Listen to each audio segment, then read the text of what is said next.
Hello, everybody. Welcome back to Golan-Globus. Oh, yeah. Steamy, sexy thriller month. This is the reason why we're doing another sex thriller month. This movie is sexually, sensually, erotic cinema. How much skin do we get to see in this movie, We Murray? get plenty of skin, plenty. For a lot of people, they probably don't even remember that women have pubic hair. You get a lot of that in this one. If you want men Greco wrestling, you get it. If you want a man Whatever you desire, it's in this movie. with a heart cut out on his little bike trunk shorts, showing off, slapping his ass, you get it. If you want to see ladies in lingerie, you get it. If you want to see a woman light a cigarette with a flaming strap on, you get it. And it's all there for you for free on Tubi. I know you people, you're starfuckers. You're like Bronson, Chuck Norris, Seagal. Hey, man, fuck you. This is an amazing movie you need to watch. We're here, Golan-Globus Theater, Merman Productions, Tim Murray, Griff Hageman. We're here because algorithms, as we're all realizing, are fucking awful. And we're here curating the greatest movie playlist of all time. All time. Yeah, I can't argue with that. There's that movie, Nick and Nora's Infinite Playlist. Pretty soon, 20 years, there's going to be a movie about a couple, like couples bonding over our podcast. Well, yeah, it's already happening. It might be in the works. How many love connections have we made? I mean, platonic and erotic. Oh, Jesus Christ. I can't even keep track. The whispers that happen of just like, thank you, you guys helped me fuck. I don't even... My wife couldn't conceive until she listened to Death Promise. That's a started promise. Ovulating. Yeah, that wasn't even a sexy movie, but there's something about kicking the shit out of the landlord that gets a woman's, engine running again. Just hearing it coming from some smooth, sexy voices like ours. That's how people actually describe my voice. I've gotten so many. I hate to admit this. I pretend to be you. I'm like, they're like, oh my God, your voice is so sexy. Why, thank you. But they're really talking about your voice. Yeah, that joke you tried to tell and you just completely fucked it up and derailed and ruined the whole episode. But I you loved said it. it so sexily. I went along with it just because you sounded like John Hamm. I got my ham ready for you. There's a lot of ham in this There's movie. a lot. Prosciutto. Well, it is. It is Italian because there's nobody sleazier than the Italians. We know that. And that's why we're bringing it to you. I stumbled upon this movie. Murray, before we get to movie. Okay. We do have one topic before movie. Okay. We're living in the times where we want everybody stuffed into their fucking little rented out houses, apartments. You're not allowed to own. CDs, can't own them. Music, can't own it. Well, you can still own CDs. Yeah, I know. I You're said not the allowed wrong. to own music. I said the wrong thing. Yeah. Music, can't own it. Movies, can't own it. TV shows, can't own it. Can't own anything. Can't go to the fucking theater. They're all closing down. And you know what else is closing down? And a lot of people have... This is legit. A lot of people have written to us about these Alamo draft houses. Yeah, a good friend of mine lives in... I think the original one was Austin, wasn't it? I believe so. Yeah, and she saw some really cool shit. She saw Friedkin not once but twice. Right. She met Wings Hauser. Right. Which we are so jealous of. Right. We don't even have one. No. How did we not get a fucking Alamo draft house? How come Detroit's not important anymore? For the first time in our lifetime, Detroit is really making... We've been hearing our entire life, they're going to make a comeback. Detroit's a comeback town. We're finally doing it. Shit is happening in Detroit. They're building... They just reopened the fucking train station. Which would have been a great location for a scene in this movie. Yeah, well, the original, yeah. Yeah. And yet, nobody's coming to Detroit anymore. Detroit had its first population increase by year, so compared to last year. They had their first population increase in like 30, or no, even longer than. It was like 60 years. Shit is happening. Unfortunately, a lot of it's just Wahlburgers and shit like that. It's not uniquely Detroit, but I'm just saying, you're a band out there that I like, come to Detroit. I don't want to fucking drive to Chicago. Yeah, that's the hard part. Like, For fuck's sake, they're coming to Indiana, Griff. Shithole Indiana, the butthole of the nation. They're getting shows we're not getting. they have that shiny gem in Indiana, of course. That is Matt Sosi. Yeah, but why? Why is that? Because he bleeds Michigan blood. That's he's why. surviving on Michigan blood alone. Yes. Is that what yeah, okay. I mean, I'm sure his wife and kids are lovely people. There's always exceptions to the rules. He's like a fucking priest on a missionary out there, you know? Yes, trying to convert these heathens to like. Exactly. He's trying to bring a little light to the life. Gives them a little Fago, some Werners. Oh my God, there were so many passed out people on our walk that were just like, "Oh, Indiana," and he's just little rock and rye to their mouth, and they're just like, "Oh my God, is that cream soda and The elixir of strawberry? That's so good." It works, people. And it's cheap. And it's very cheap. Well, you were saying, yes, Alamo Draft Houses are shutting down, apparently? We had 6 different locations shut down, apparently. One of them was in Minnesota. So it's like, you guys were in the Midwest. Yeah. But you didn't build one in Detroit. What the fuck are we doing? One of the most important... We're the real Big D. Fuck you, Dallas. We're the real Big D. And we deserve our respect. We deserve our flowers, oh my God, give us our flowers. Because I'm getting deadly serious right now. Detroit has contributed so much to American culture. We could just rest on Motown alone. Yes. But we've done so much more. People probably recognize Carhartt as well. That's Detroit. Yeah. I'm sorry, I didn't mean to... No, you're right. Give us our flowers, people. We're tired of begging for them. We're demanding them now. Yeah. And pretty soon, when we turn into Mad Max country, we'll be putting you on wheels. We'll be put on you wouldn't have those cars in the Fury Road if it wasn't for Detroit. Well, what else do we have in an abundance of, Murray? White rappers? Fresh water. It's the city of life. We got it all here. I can't wait till like Arizona makes a pipeline so they can have their fucking golf courses be green. Live in a place that has water, people. It's called the Winter Water Wonderland that is Michigan. Yeah. Wow, this just became... Is Tim Allen going to come in a minute? Yeah, he's got a whole 10-minute set he's going to do about woke comedy. I remember in the 80s, because we all have our tourism shit, Say Yes to Michigan was our Say Yes to Michigan. Say yes, yes, yes. Oh, okay. Say yes. The first campaign I knew was Tim Allen's. No, there was one in the 80s when Governor Blanchard, I think his wife came up with that. Say yes to Michigan. That's all you need. Because it was right, because in the era of just say no.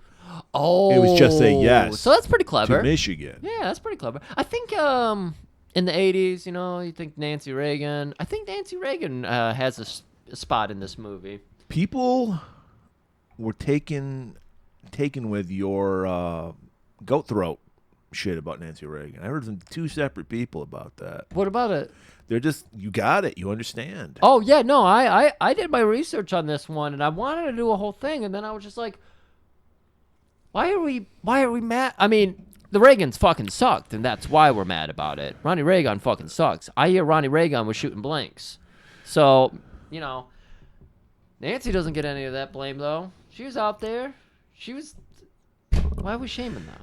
Just say no to the Reagans and just say yes to Italian Sleaze. Nice old slab of mozzarella Sleaze is coming your way. Arabella, and not that colon. But some colons get explored in this movie. Black Angel. There's a whole Droog scene that happens. This movie, like I said, it's on Tubi. It's free. I know none of you guys listen to us. Yeah. Listen to us this time. Push pause, watch it, come back, and fucking just bask in its glory with us. Again, in a world where we fucking suffer from the choice paralysis, you're not getting an algorithm. You're getting us. Trust insisting. us. We are trying to blow our smog all up in your fucking VCR, computer, DVD, Blu-ray, PS4, whatever you're playing the shit on. We're trying to blow our smog into your movie machines. This is a movie that everybody should experience. Yeah, you need to see it. It's like Get to Heaven. It's like Samurai Cop. The- You have to see at least once before you die. The only warning I'll throw out there is if like sexual assault is something that you are not into seeing at all, this is not a movie for you. There's a couple scenes here, Yeah. so beware of that. Well, But- it's a filthy movie. We're not. Like, Yeah, no. It's yeah. sleazy. Yeah, It's cheesy. I'm just saying. I just want to put up that context. Trigger warning. warning? Are we giving trigger warnings now? I guess. Okay. Well, I yeah. just want if you people to be aware. Don't like rape. Yeah. Don't.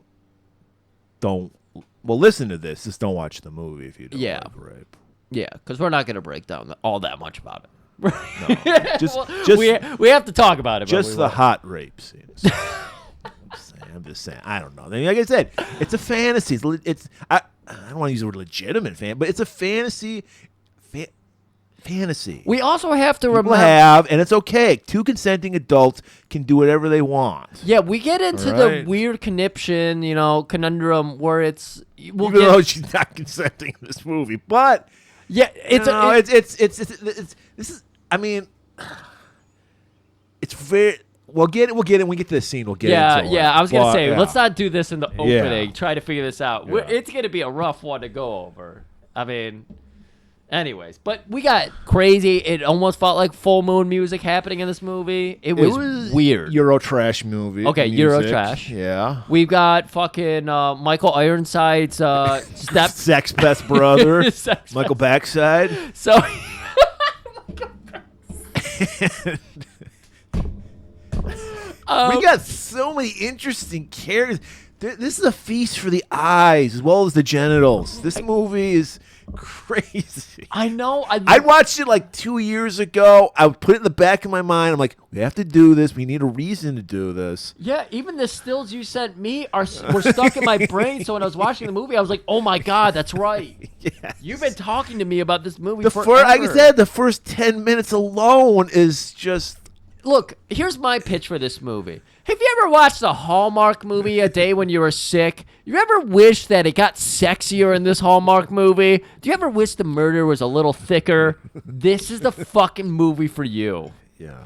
It is smutty ass Hallmark. Yeah. It's Hallmark. Yes. I've never seen a Hallmark movie, so I couldn't. It, I'll trust you. It teases you right to that edge of. Well, where it is this a murder movie- mystery too. It is Yeah. a giallo sex thriller. Yeah, it is. It is technically. But it's a like giallo, for all yeah. you people that were like, you guys aren't giving us any sex with your thriller. I know. This is fucking obnoxious. This as shit. makes up for it because there's fucking nonstop. Every kind of sexual thing you're into is represented almost in this movie. Yeah, almost. If this No is no Bluey's playing on a TV in this.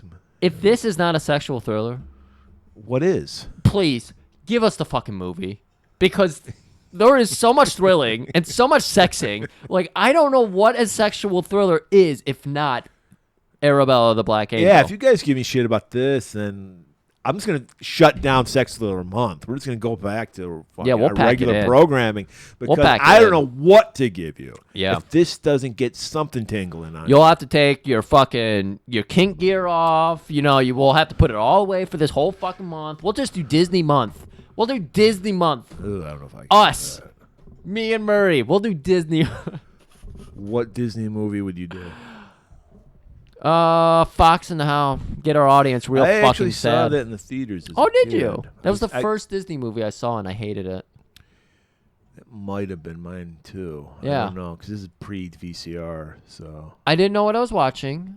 I was super fucking sad the whole time. I was like, why am I watching all, this? All Disney movies are like, everything you love will die. That's a message to every Disney movie. Why was I so sad? I haven't seen that movie since. Because it was about two. It's It's like a hunting dog. It's a hunting dog and a fox who befriend each other as puppies, yeah. and then they realize because they're forced in. It's a what do you call it? A social commentary on racism. Okay. Because they don't see that they're different, and then they're told by the adults, "You are different, and you need to kill this fox hound." Yeah. So it's woke. That's what you're telling me. Yeah. Disney went woke in like the early 80s or Yes. mid 80s. One of late them 80s. was probably gay. I'm gonna say the fox. But I don't know. It's Pride Month. You made him gay. That's true. It is Pride Month. So everybody, I'm gonna go to the fucking trailer. Yeah, go for it. It is Pride Month. In honor of Pride Month, we're taking a trip to Freak Boy Town. And you'll know what that means when you get to the end of this episode. Jesus. So we'll see you there, everybody. The fucking limo is waiting to take you to Freak Boy Town and watch this hope you have your peck jelly ready. You need some kind of jelly. You need it. Because you're going to be tossing some salads. Which sexual act is that again? That's ass eating. Just ass eating. That's Wait, you had to be lubed up to eat ass? Well, you put to make it more delicious. No, because the original. You got to remember, it could be. Hey, you haven't had the right ass. But because here's the origin. I told the origin of tossing salad a while ago, but it was, and this is where Chris Rock got it too. He didn't invent the phrase tossing salad. There was in like late 80s, I think, a documentary on HBO about prison. Mm-hmm. And the guy brought up tossing salad, and he said, you put some grape jelly on your asshole, and then the guy would eat your asshole. That's right. That's the. Now we've evolved. You can use whatever kind. You can use sriracha. Because me and Griff just had a whole heated conversation about condiments. He hates them unless they're European. And so put a little spicy mayonnaise on your asshole, and Griff will go to town on you. Yeah, I hate mayonnaise, but you put a little spice in there. I'm just saying that's the ultimate European condiment because Dutch people put mayo on everything. They don't call it mayonnaise. What's the new fucking thing? Aioli. They call it aioli. Well, for your asshole. Aioli on your a-hole. Exactly. A-hole. All right, enough of this nonsense, people. We'll see on the other. I don't even know if there is a trailer for this fucking movie. Good call. I don't fucking know. I don't know. Maybe Griff will work his magic and just put some sound bites together. Here's what's going to happen. I'm going to tell people right now. Can you get gifts for this? Because there's so many gifts I want you to get. If I could download this movie, I could get us gifts. I'll have to figure out there's a way I can download. There's so many visual things. 1,000%. We're going to talk about Ivan. I don't think we can use. We'll get into that, too. Yeah. All right. We'll see on the other side of this possible trailer. We don't know. If not, we'll play a little of that trashy music from this movie. Yeah, I might use some of that fucking what's it called? The new Uncle Acid album, because that was all giallo shit, you know? So I might use a little bit of that. Frank O'Neill. That would be that would be the perfect soundtrack to this movie. The I don't know what you call them, stoner metal band, Dude. Uncle Acid and the Deadbeats made a fake giallo soundtrack. So real soundtrack to a fake movie. It's so good. It's so fucking good. But if they just had better music in this movie, I think it's cult classic. I don't know. Status. I kind of liked the shitty music. I think it. It was. Well, you know what? It was as trashy as what we were seeing. It's orally trashy as it is visually trash. This is the worst toss-up trailer we've done yet. But definitely the most meandering. Yeah. I'm just going to go ahead and say it. Vinegar Syndrome in the next 3 months is going to be putting I out want this on fucking DVD, so you're right. I would pay the Vinegar Syndrome tax, which is like double what everybody else is playing, to get a deluxe fucking remastered version. I feel like that's the best review we can give of a movie. Yeah. I want this on Vinegar Syndrome. I'm paying Vinegar Syndrome money for this movie. Right. If they could get a fucking director, like any kind of commentary too, I'm willing. Just play this fucking episode. You're consenting. You're gonna have to play the movie twice because the episode's gonna be 3 hours. Yeah. But let's play this episode. Yeah. Okay. Trailer. All right. See you in the trailer. Other side. You come up with a magic formula, darling? The one that'll write my next bestseller and type it out? Go ahead, cry, sob. I don't give a shit. Nobody's paying you to put up with me.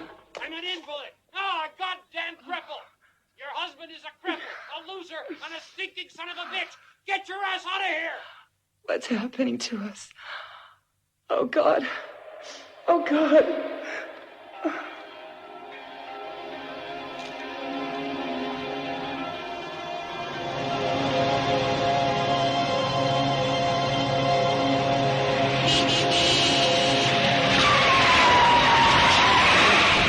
All right, welcome back, Golan-Globus. We're driving down that highway. Excuse me. One thing I didn't like this. I love when I'm trying to do something and Murray's got that look on his face like, Nope, we're stopping. I have to point this out because she's supposed to be married to a successful author of Yes. erotica. Yes. Everyone's driving these shitty fucking Ford Fiesta like car. Like she should be driving a Ferrari. All right, that's like Italian. It. She's still the common man, or she No. just knows where she's going. Or this is such a low budget movie. All they could afford were these shitty. Because I think that's the only choices you get in Europe. You either get a fucking Ferrari or you get these shitty little fucking compact cars they made in the 80s. I think it's better that way. I hate fucking sports cars. I hate all these fucking fancy cars. Was that are out there. the sex building walkable enough for you? No, it was so far away from everything. Yeah, see? So now you need cars, Grove. No, I hated it. Checkmate. No, this is some fucking rich bitch bullshit. Like this is bullshit. These are select people. Like I feel like this is. I've never seen Eyes Wide Shut. I immediately thought this is some kind of Eyes Wide Shut shit, where it's like rich people go to, You get know their what? I fucking- would consider doing that to finish off Sex Thriller Month, but I think it's like 3 hours. I think I'm it's not really gonna long. sit through And Tom Cruise is in it? and Nicole Kidman. Yeah, They have no, even that- though they were married, they had no sexual chemistry at all. Yeah, well, it would be kind of funny just to see it, just to talk about anti-sex, like the opposite of sex, because we always try to talk about sexual attraction and everything. Yeah. So it'd be kind of funny to see anti-sexual attraction. So she's in her fucking Ford Escort, driving away. She's got a little of the liquid courage going on. She's got a little flask of the old J&B in between her legs. I wish it were a Flash Murray. It's the full-on bottle. Well, yeah, she could take it. Oh, pff. And she's all tarted up. She's got a red wig on. We know redheaded women, freaks in the sheets. Redheaded men, freaks of nature. I'm not going to tell you to kill yourself, but you might contemplate it. Jesus Christ. I'm just saying for your own sake, because no one's ever going to love you. They always say on YouTube, don't swear the first minute. Murray doesn't swear. He just tells a certain sect of people. Just redheaded men. A certain sect of people. Yeah, that don't deserve to live. I mean, so- Irish Fest is going on right now, right across the street. Hey, I'm half Irish, and I was smart enough not to be born redhead. All right? That's all I'm saying. Hey, that's to rich people, that's the difference between them and poor people. You should have just been born rich. Right. So she's driving, and she's being followed by Michael Backside, the greasiest version of Michael Ironside I've ever seen. He's clinging to his hair. He's got the thinnest top. It's like, and then this greasy, curly mats. That he jellied up, Yeah, he wants to skullet. make it shine. He wants to look fancy. But great castings. I'm like, that guy's a sicko. I love and he him. is. He's just a greasy perv. And Is he a perv? yes, he is. Well, he likes to watch. He does like to watch. Because right now we're just thinking, oh my God, this is the. I don't know what this movie's about, but if that's a killer if I've ever seen one. Yeah, I assume. Well, I see his. Or he's a rapist, I see I his mean. camera strap, so I'm like, okay, so he's just that kind of perv. Like he's fixated on her because our main character Arabella, she's got the fucking look going on. She's got like this whole makeup look she goes like for. it's like she has like these gold sparkly crescents like on her sides of her eyes. Yeah. Like, she really goes all out. This is dressed to the 9s and 10s, This is incredible look, and she only wears this look when she wears this outfit. Right. She has her hoe name because her government name's Deborah, but when she hits the night. Yeah. It's Arabella. Yeah, Deborah is the least. I'm sorry, people are named Deborah that are probably also attractive, but Deborah is one of the least sexy names. I mean, do you got a least sexy? What's on the Gertrude? I mean, Gertrude? you said least sexy. Yeah, it was. Yeah. Gertrude. Yeah, that's pretty unsexy. What's a modern name you would find unsexy? Well, what's the female version of Jaden, Braden, Caden? Oh, shit. Mackenzie? Mackenzie? Yeah, that's not anything for my junk. I think we're too old to ever be attracted to somebody named Mackenzie. No. Because that is a name that belongs to people even 20 years younger than me. So she's driving. She hits an exit that immediately goes to the middle of a forest. And we see a building, a dilapidated building. Oh, yeah. Well lit, though. Well lit.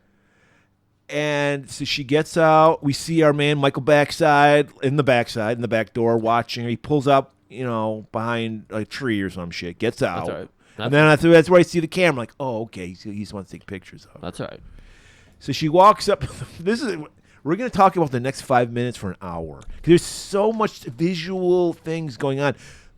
It's amazing, like, what they came up with. We're getting Arabella walking from, the foreground into the distance towards the mansion and everything here. We're seeing her in her full whole outfit, and she's walking up, and as she's Great approaching... Foley work, because she's got, like, these, like, metal rings on her Yes. jacket, and the Foley work is outstanding. This whole jacket is like kind of like sexy carnival jacket, you know? It's Like the conductor I mean, jacket this movie guy. came out in '89, and she had some very late '80s, early '90s looks going Oh, on. yeah. Yeah. And so she's walking up, and the first thing we see, two chicks just in like little thong lingerie type outfits, fucking heels, tops off. And it's like on the grass. How hard Out it on would the be grass. to walk on heels and grass. And there's this dude out there that they're fawning over and everything, and grabbing at his ass and his dick, and fucking just having a great time. Right. This is the infernal region, is what this place is called. That's right. I have a feeling. Do you have a feeling it moves around? Like it's not. Yeah. Like, that's a state of mind. Is the infernal region. Exactly. No, Yeah. you got it right. This is we're playing again. This is why I was saying like Detroit should have. Maybe this has been happening. We don't know. We're not a part of this circuit, you know. Right. Unfortunately, We're happy Christian boys. We don't. We don't want to talk about this movie, but we need those fucking downloads. I grabbed my wooden cross right just as Murray was saying that because I just fear sometimes. I fear sometimes. All right, but you can't just walk into this place. You need to pay the toll. Yeah. So our sexy ladies have dashed off into the building and everything, and they're beckoning with their gloves. Yeah, she had a glove with like nails, long paper nails. mache nails or something. Yeah, like a mole cosplay outfit. I mean, it was ridiculous. It didn't look right at all. But yeah, so Arabella wants to get in there, of course. Right. But there's a Do man. you think that's the job of Claw Lady? She's like a carnival barker to draw people in, to give you an idea what awaits. I don't think anybody who goes here doesn't want to get in. So I think they're just kind of playing up the fun of it all. Okay, yeah. Everybody who goes in there wants their butthole plugged. They want their fucking, Yeah, you don't stumble on the infernal region. Yeah. You need to know. Exactly. Yeah. This is a highfalutin exclusive club. Right. This is not, you're not going on the local tennis court. You're going to the fucking executive. You're getting the sandwich, not the grilled cheese sandwich, the fresh Asiago on grilled focaccia bread. Panini. So you got to pay the toll. And who is the doorman at this place? Dr. Frankenfurter, because there's a guy playing a squeeze box. Yep. Also in full lingerie and heels. He's wearing Frankenfurter's outfit. Okay. He's got the fucking corset. Sorry, with Aubrey, I still haven't seen it. with the stockings and the heels, and a very stylish eye patch over one eye. Very stylish. And he loves his job. I wish I could feel about my job the way this guy does. See, this is, again, we're in Pride Month, so this is what Pride's all about. Just being able to be this guy and be this happy in your job and not have some fuck come over and throw a whiskey bottle at you. Like, I love this man. He's killing it here. Yeah. Look at Arabella. She wasn't going, ew, you're gross. She was just like, I'll pay that fucking toll. I need to get in here. Look Well, at he this does box. point out, he's like, I see your sporting memory glands.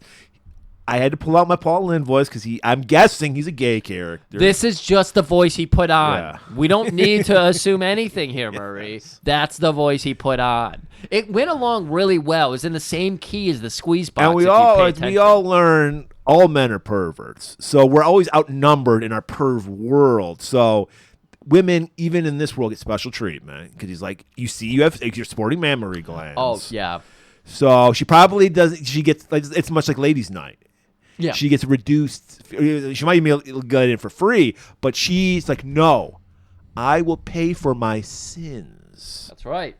And we know in some, like, over in America, like, the top dog bill is the 20. That's the bill. That's where that's where it's all happening. If you're highfalutin and you're snorting coke, you do it through a 20.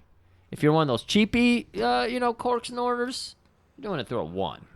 So she's like, fuck that. $100K bill. In Italy, it's a real thing. So she fucking flexes it, drops it in, kisses her fingers, does a little Mamma Mia, and then that clawed hand comes back out and beckons us in. Come inside. And as soon as she walks in, there's a staircase going up towards the upper level. Yeah, it's a giant empty room, but along the one wall is a staircase that slowly ascends up the wall. We were speculating maybe this was an old abandoned church, maybe it was a castle. I'm thinking church/graveyard. That's the vibe I'm getting. And so as soon as she walks in, there's 3 women on the staircase. One has, it's not technically a strap on. The first landing is just a dude in suspenders just looking, kind of like, I'm taking a smoke break real quick. Right. You go halfway up that staircase, and there's the 3 women, 2 with Kanye stockings on. Kanye kept doing this for a while there. They had the 2 women with stockings on, and then... Yeah, there is a woman who... technically, I guess you could fuck somebody with this, but it's not a technical strap-on dildo because it's a butane torch. Yeah. So someone lights it. So she's got a flame coming out of her crotch from this phallus-like butane torch. Yeah, it's got a real crook in it, too. Yeah, because it literally is a butane torch. It has that little end of it. So she lights a cigarette for a woman. Yeah, one person lights it because it's just emitting I think the gas. I think what they're doing is they're testing Arabella. Like, how much of a freak are you? Oh, 100%. 100%. Right when you walk in the door, this just happens to be going on. Right. So one woman lights the cock. Yeah. And the other woman, she turns the cock then to the other woman who's looking for a light for her cigarette. It is perfect. It is a perfect scene. And Arabella, without losing a step, blows out the cock. Yeah. And they're like, you passed the test. You may go to the next level. These are the 9 trials of a sex cult. This is what you have 9 to pass. circles of the infernal regions. That's right. Everything comes or is in it 9. the internal regions? Which is also a power of 3. We all know things come in 3s. 9 is a power of 3. Come on. 3 times 3. What do you get? 9. 9 is a magical number. 9 is... Because if you multiply 9 by any number and you add up the numbers in the sum, it always comes to 9. See, everybody? Do you see what's happening here? The numbers even tell us the truth of the sexual thriller. So it's like an erotic game of Donkey Kong. Yeah. Because you're going upwards. You're right. This is very Donkey Kong-ish. Right. We're going up a few more stairs to the next... Or should I say Donkey Dong? Oh, we could say that. I'm sure that's in the 3rd level. We're going up, and the staircase just go along each wall of this building. So as we get to the next landing, there is a chick being held up by one dude and supposedly fucked by her. His dick's not out. While another guy's holding her up. Very... Was it like vinyl pants? Because they were very shiny. They were like vinyl or something. They were way too shiny. If we actually had the audio of that creaking together, I can imagine what that would sound like. Awful. So they're just pawing at this woman. She's enjoying it. She's loving it. Hey, I'd imagine if a girl wanted to be fucked around 2 guys, they would want to be done like this. Yeah. That seems like it'd be kind of cool. You're being held up by 2 dudes. Well, one's fucking you, and the other guy's just holding you up. Yeah. Seems like something, if you're into that kind of thing, I'd imagine you're into that kind of thing.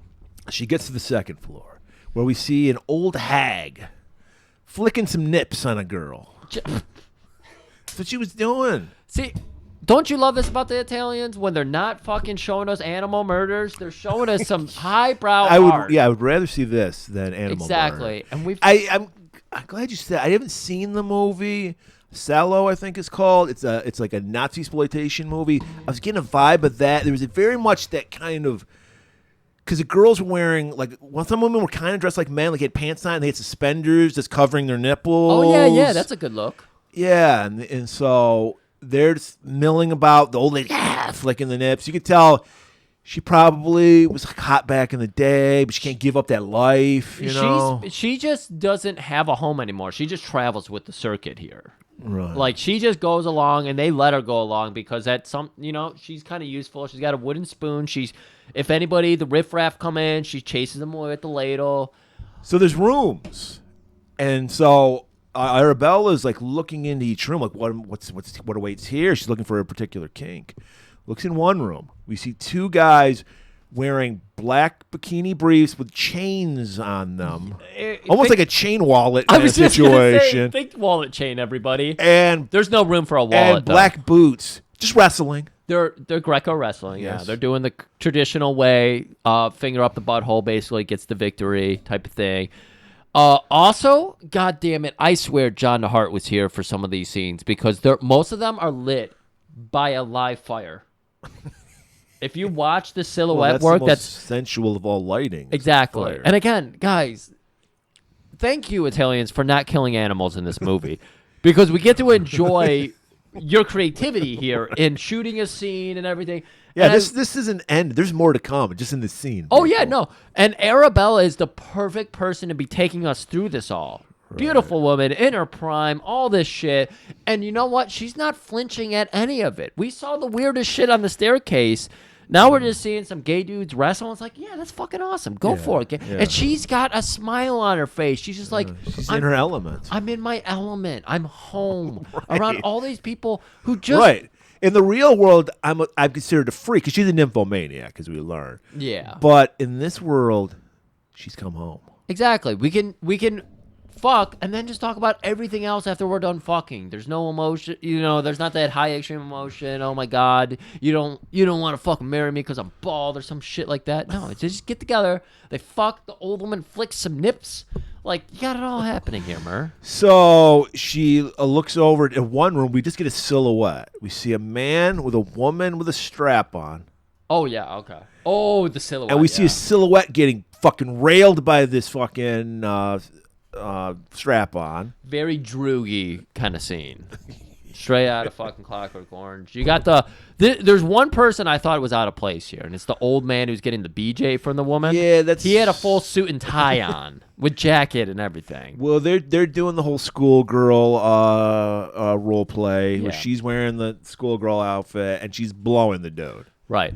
Well, Murray, everything He's fucking face fucking the shit out of her. I mean, they're getting aggressive. Yeah, and you get his facials too, and that guy's selling. She's getting a facial. That's for damn sure. That's. Jesus Christ. saying, But she's blowing him. it's a little too sexy inside. Yeah. Let's cool off. Let's fucking get the breeze. Let's catch a little gust of air. Backside's like, shit, I got to get the pics. So how do I get in here? Hey there, honey. Pay for your sins. He pulls out a pocket full of change. Would this cover it?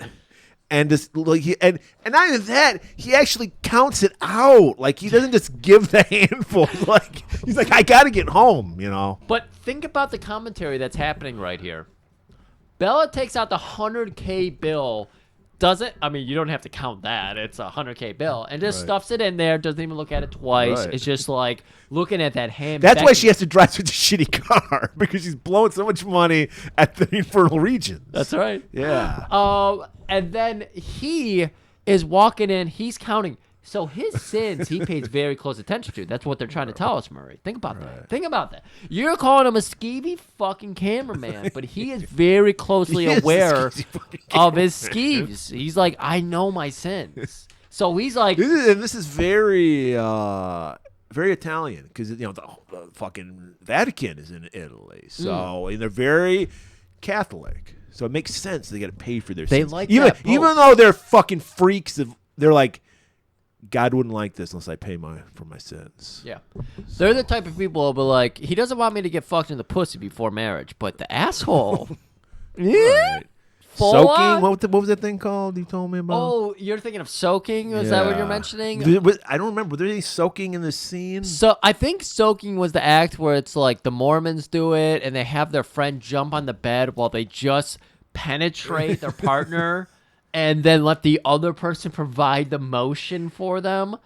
And People, just give up religion if you're going that far. yeah, Give it up. Just go. if you're trying to trick your God, maybe God is not for you. Maybe. So our backside, he goes in. We go back to what Bella's doing. Yeah. And of course she's maybe in this place anybody will get picked up, but you're like, this is a gorgeous fucking woman. She's gonna get picked up by a stud. Sure enough. To draw a comparison, when my buddy worked at the porno shop and an attractive woman came in, you're like, oh, she wants whippets. That's what she wants. Because there's no way. But yes, I couldn't tell you an episode Murray told these stories on, but Murray I think it was last year. Yes, I think it was. You know what? I think it was in one of the sex thriller episodes of last year. Yeah, so go listen to all of them. Yeah, like my buddy Larry, he would just immediately go. He would just start pulling out the balloon and the fucking cartridges for whippets. First of all, this dumbest way to get high. Would he fill up the balloon? No. They would just sell the balloon. But by the way, this. Technically, we were just talking about soaking, how you get around it. Technically, this is illegal, but you just go, well, if you want to make whipped cream for your sex play, you need these nitrous oxide like cartridges or carbon dioxide cartridges. But really, what they're using it for is to do the stupidest way to get high. It's one step above huffing glue out of a fucking paper bag. Yeah. But it would be like attractive women, like. Smoke weed or some shit. What the fuck are you? You could get brain damage the first time you do this. Right. Permanent brain damage. And it's like, I never understood the people that want to get dizzy, like how that makes them feel good. That's like the worst feeling. Yeah. I don't know. But anyway, it's hard. It's hard to. There's gonna be a lot of these tangents, people. You know us. Yeah. You know us. That's why we only did a 17-minute opener today. Exactly. All right. So. Bella has found her man. And Vinyl Pants came in. These were the same guys. Oh, these were the Vinyl Pants boys? Yeah. The VB boys? I think they noticed her as she passed by, and they were just like, oh, yeah. Okay. Well, one guy picks her up and takes her. He's like, come hither. And they go off into a room, and there's not even 4 walls. There's holes in the walls. Right. Like the doorway's blown open and everything. So it's not like you're secluded, but you are kind of secluded. As secluded as you can be. I think you got to accept there's some people like Michael Backside. They're there to watch. Yeah, you know? no. So you need to understand people are going to watch you. There's no privacy in here. Yeah, no. I'm not trying to embrace that at all. The whole thing. They are here knowing. I mean, she is wearing a coat covering her sheer nips. Yeah. She's got that sheer top on. Like, you're here because you know people are going to see you and want to fuck you. And you want people to watch you. Right. And it's like, I may not consent to you touching me, but you can watch. That's this. Right. I feel like that's the vibe I'm getting here. So guy one takes her in there, and he's like hoisting her up, and she's like, oh my God, fucking anything. I don't give a shit. Yeah. Call me Sally. Call me the wrong name. Call me whatever the fuck you want. She says you can do whatever you want to me. And these are some rough characters. So like, we're down with that. And next thing you know, other guy from the staircase, him and his bro, they're always on the same girl. Right. So he walks up, high fives his bro. He's like, I'm getting in here. They hug her. They do the fucking double bear hug. And she loves it. She's like, just do whatever you want to me. She's a very submissive woman. Yeah. And while that's going on, Backside makes his way up to the second floor, and he just like gets out that camera. There is a audience gathering now to watch this. Apparently, when Arabella shows up, everybody's like, oh, gather around. Old hag probably was hot babe 20 years ago. 20 years ago? I don't know. This is a hard life. An infernal region life. Maybe she's doing a lot of whippets. She definitely was. She can't. This is the problem. We're learning about this with the WNBA is going through this, Griff, right now. Okay. We have a phenom in the WNBA. Caitlin Clark. And instead of. First of all, no one's ever given a shit about the WNBA since its inception. Now you have a woman who's considered like the fucking Larry Bird or Michael Jordan of basketball. Yes.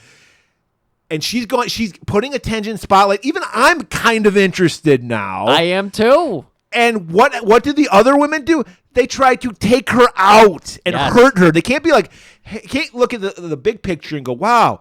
Yeah, she's making more money than me, and that kind of pisses me off because I've been in the trenches for years in the WNBA. But at the same time, everybody's going to make more money if this woman continues to be have the spotlight on her. Sure, they don't see the big picture. No, I think they do see the big picture. Why are they getting the news articles right now? Because they're bullying her. Because No, they're making it hard for her. because this is the ultimate women's downfall. You can't work together, ladies, and you need to get over that. You need to stop that. You need to understand that Caitlin Clark is going to make you money. Just because she's making more money than you doesn't mean you're not going to make. Because first of all, these women make nothing. I was shocked to learn how little they're making. Like they're making like 75K is what Caitlin Clark's making. Oh, really? Yes. The Now supposed... now she's making a shit ton in endorsements. Oh, yeah, She's no. making millions. Of course. But I'm just saying, it's the her same basket. way. Okay. She can't just appreciate Abella's beauty. She's got to be all angry and bitter about it. Yeah. So first of all, she tries to hit on fucking backside. She kisses him while and he's like, ugh. Yeah, even he shudders. And again, we've talked about backside. He's not a He'll 20-year-old take guy. whatever he gets. He's not a balding 20-year-old man. He's a balding, crinkly 80-year-old man as well. Yeah. And so he's like, ugh, get away from me. And then we go back to Belle, please, anything, whatever you like. And then these guys go, anything? So pop! And he just slaps her in the face. And she don't like that. You just woke the cat up and the dog. Good. You need to hear this. She's like, no, she's not into the rough stuff. We turn to the audience. They're all laughing, applauding. The old woman's like, give that bitch what she deserves. Exactly. She consented. Make her suffer. And she is just, Bella, please, anything but that. Just do not abuse me. Don't hurt me. Listen up, you bitch. You fucking whore. You're going to work for us. We're going to put your ass out on the street. And we're going to get 70%. It's just, I mean, I guess it's decent. I mean, you know. They were going to take 70%. Yeah, I'm just saying, for a pimp, I mean, Dolomite taught me 90%. Oh, shit. Is that what Dolomite's prices were? Oh, Jesus Christ. And so they're going to turn her out. I mean, fuck, she just came here for one night of pleasure, and she's like, I'm going to be a sex slave to you guys? Well, maybe, again, that's what the old hag story is. Is that she... It's like, maybe it is like a circle of hell. Like, once you enter, you never leave. Well... Like, you think... That's the thing the devil does. He gives you the thing you think you want. Yeah. And then he makes it awful. Is that Faustian? Is that Faustian? She's making a Faustian bargain with these guys right now. Okay. It's interesting, too, because multiple times in this movie, the idea of heaven and hell are intertwined. Yeah. We get that multiple times. So her heaven, of course. We hear that later on, but yeah. That's what I'm trying to say, is the message of the movie keeps coming up. This whole, like, getting off. Heaven and hell. Black Sabbath Dio for you? Are you sure? I thought that was Creed. Oh, yeah! How about here? But constantly throughout this movie is the idea of just like, heaven is orgasm. Heaven is like getting fucking off. But also, that's hell too. Like, they are really trying to put sex guilt into you. I feel like. Be careful what you wish for. You might think you want this, and then it turns out you don't. So they're like, we're always like, where's a cop when you need one? Well, guess what? The cops show up just in the nick of time. There's one of the fucking women that work here. She starts alerting everybody. Oh my God, it's a raid! And everybody starts running in every different direction. Like cockroaches. Yeah, it looks like a frat party. We get a nice shot. A guy throws a woman over his shoulder just so you can see her butt in the shot. Gotta get a butt shot, man. Yeah. Great directing by this fucking guy I've never heard of. So we're waiting because it's like we're following along with Bella. Backside, we already saw he lay low. He's a skeeve. He's a total rat, man. So he probably turned into a rat, scurried into a rat hole, and then popped up behind his car to take pictures and everything. Right. Arabella just kind of like laid low, and then like the coast is completely clear. The cops have cleared out, and so she's like, I'm just going to walk back to my car. Right. As she's getting to her car, opening the door, there's a fucking cop waiting for her. Right. This is how all cops are, too. Right.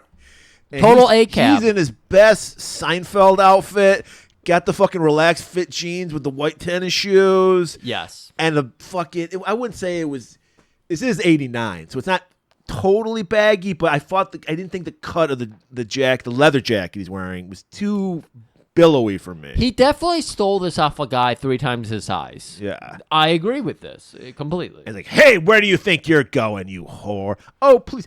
And one thing I want to point out, first of all, the woman's name is Teeny Cancino. Is the actress's name. Sexy woman. I did not like the voiceover. Oh, no, voiceover. Horrible voice. It was bad. No, please, don't. And so he's like, Yeah, really. Yeah. It was like, did the people the voice actors for English not see this scene? Because it's like, no, please, guys, this is the content warning. This is the big, assault scene that's about to happen. Right. And yeah, the dubber is just like, no, please. I don't know if I can really, please don't do that. well, see, this is like, the rape fantasy. I think she's kind of enjoying this. That's the hard part. It's because this Yeah. movie is If we plowing. had better acting, maybe we could tell. Maybe. They're plowing. I mean, her. Well, she's getting plowed, that's for sure. Because she's trying, and conservative logic has always told me that women can shut it down if they don't want it. Like, you can't get into it Yeah, physically? physically. Well, they do have teeth in there. Exactly. Yeah.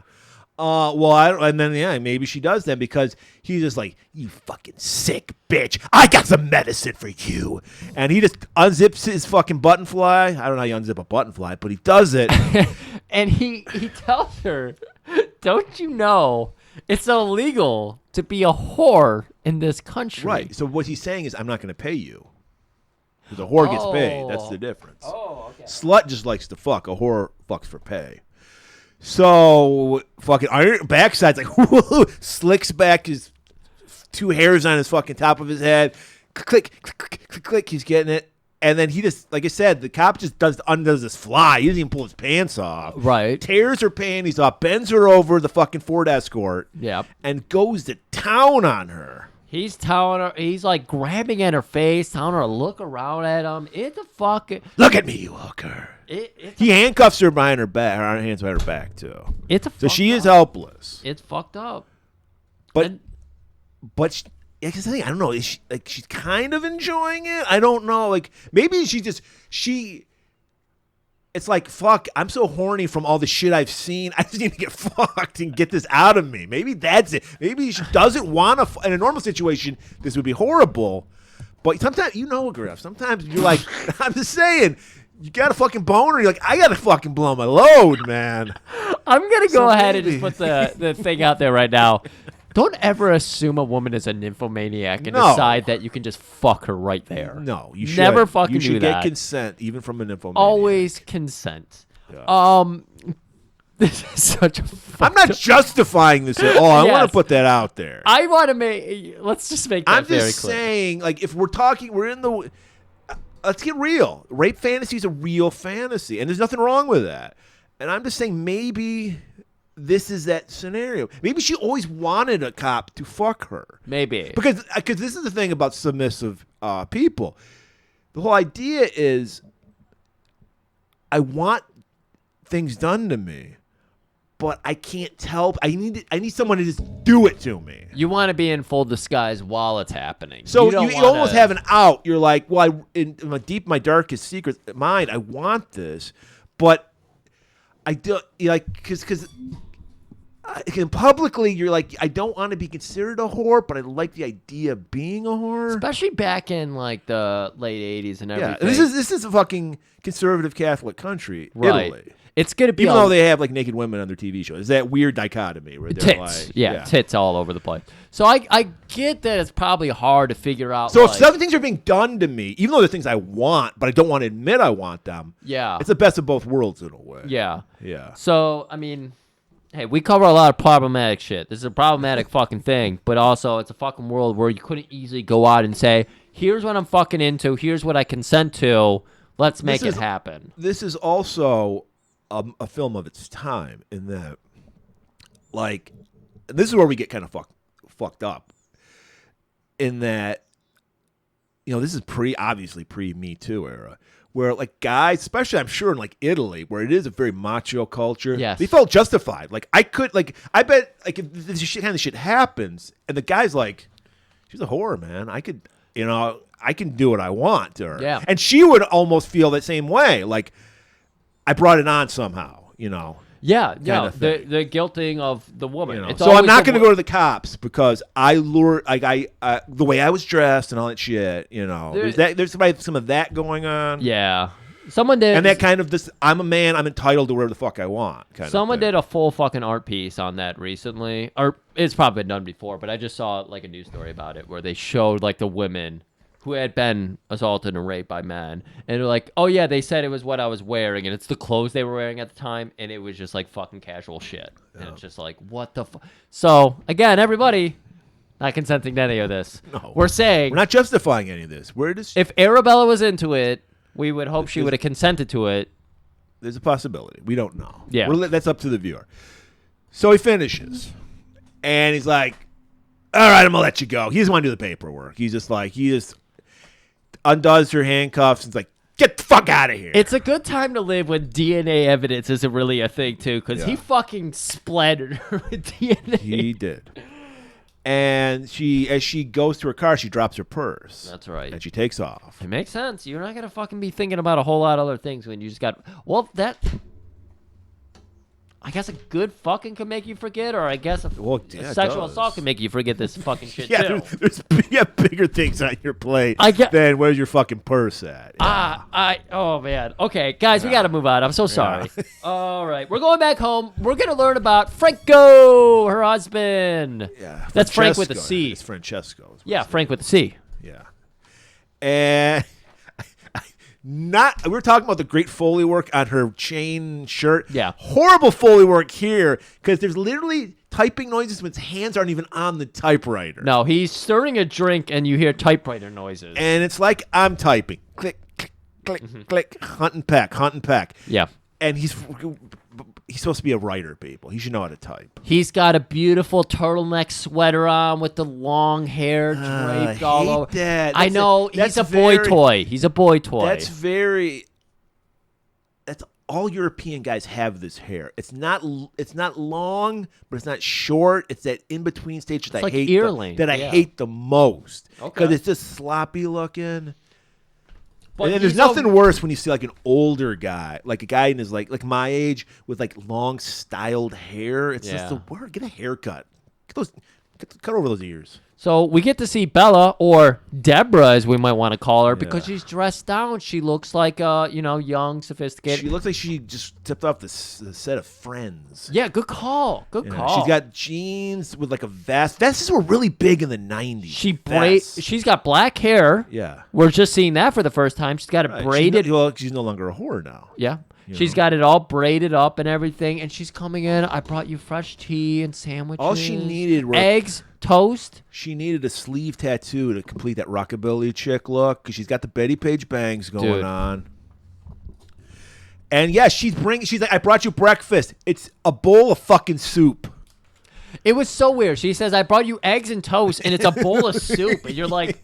You just throw it in the bowl. KFC make this? You just throw like breakfast bowl. The famous bowl, I think is what they call that. Yeah. I don't know. Whatever Pat Oswalt called it, like the slop bowl or whatever. It was like slop trough. I know that joke, but I can't remember what he called it.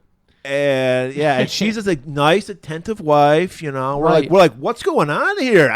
What happened to that sexy slut we just saw in the first scene? I was so confused because I was like, wait, isn't she a redhead? But anyway, she's going on. She's like, hey, I just want to let you know that she's trying to talk to him in a soft, calming voice too. Right. She's a submissive woman. She's a submissive woman, but we're also going to learn that her husband has got a fucking short circuit. Well, she just tells him like, your mom called. We're wondering, are you finished with that book yet? You've been working on it. You were supposed to have the second chapter done. It wasn't even finished. You're supposed to have the second chapter done. And then you just hear, I haven't even finished the introduction yet, you fucking slut. What did you bring me? Eggs? This looks like leek soup. Get it out of here. Shove it up your ass. I'm an invalid fuck. I can't fuck you. I'm a cripple. My dick doesn't work. What do you expect me to do? Go get me some French onion soup, you whore. Get that thing over here now. And he just hurls the bowl of eggs at her. She dodges them. I love how it turned to eggs when he threw the bowl. Yes. We saw soup. Now it's eggs. What the fuck is going... Guys, we said this is a theater of the mind. There is Copperfield is working the fucking details on this movie. But this is show, I didn't get his name, but how great this director is. Because we're all like, what the fuck is going on with these two? We get a flashback that explains it all. We see them on their wedding day. That's right. And it's a white wedding. White wedding. Rice everywhere, Right. pigeons Yeah, exploding we see them in as the air. the ceremony just happened. They're getting in their, like, the cart says just married on it. You That's know? right. And He's a gentleman. He lets her. He opens the door for her. chivalrous man. In the Right. 80s? Are you fucking kidding me? Yeah. And the time of only having a Ford Focus, they managed to get like a fucking like. They had a cool fucking convertible. Yeah, they had a cool little Mercedes convertible, and they're driving down the road. They're seeing that Italian They're just in countryside. love. They're this young couple. They're laughing. They're canoodling, if you will. Yeah, that Skibadoo song all the kids are into starts playing, and she's like, "Oh, this is my fucking jam." So she rocks her tits out, and she's like, "I gotta suck your dick right fucking now." Because remember, these are good Italian Catholics. They have not consummated the relationship yet. I don't understand how this woman They knows. soaked maybe a couple times. Maybe a couple. But that's okay with the Lord. She was not shy about this dick. No, she's inhaling his dick. Yeah. She's inhaling it, and the Foley guy.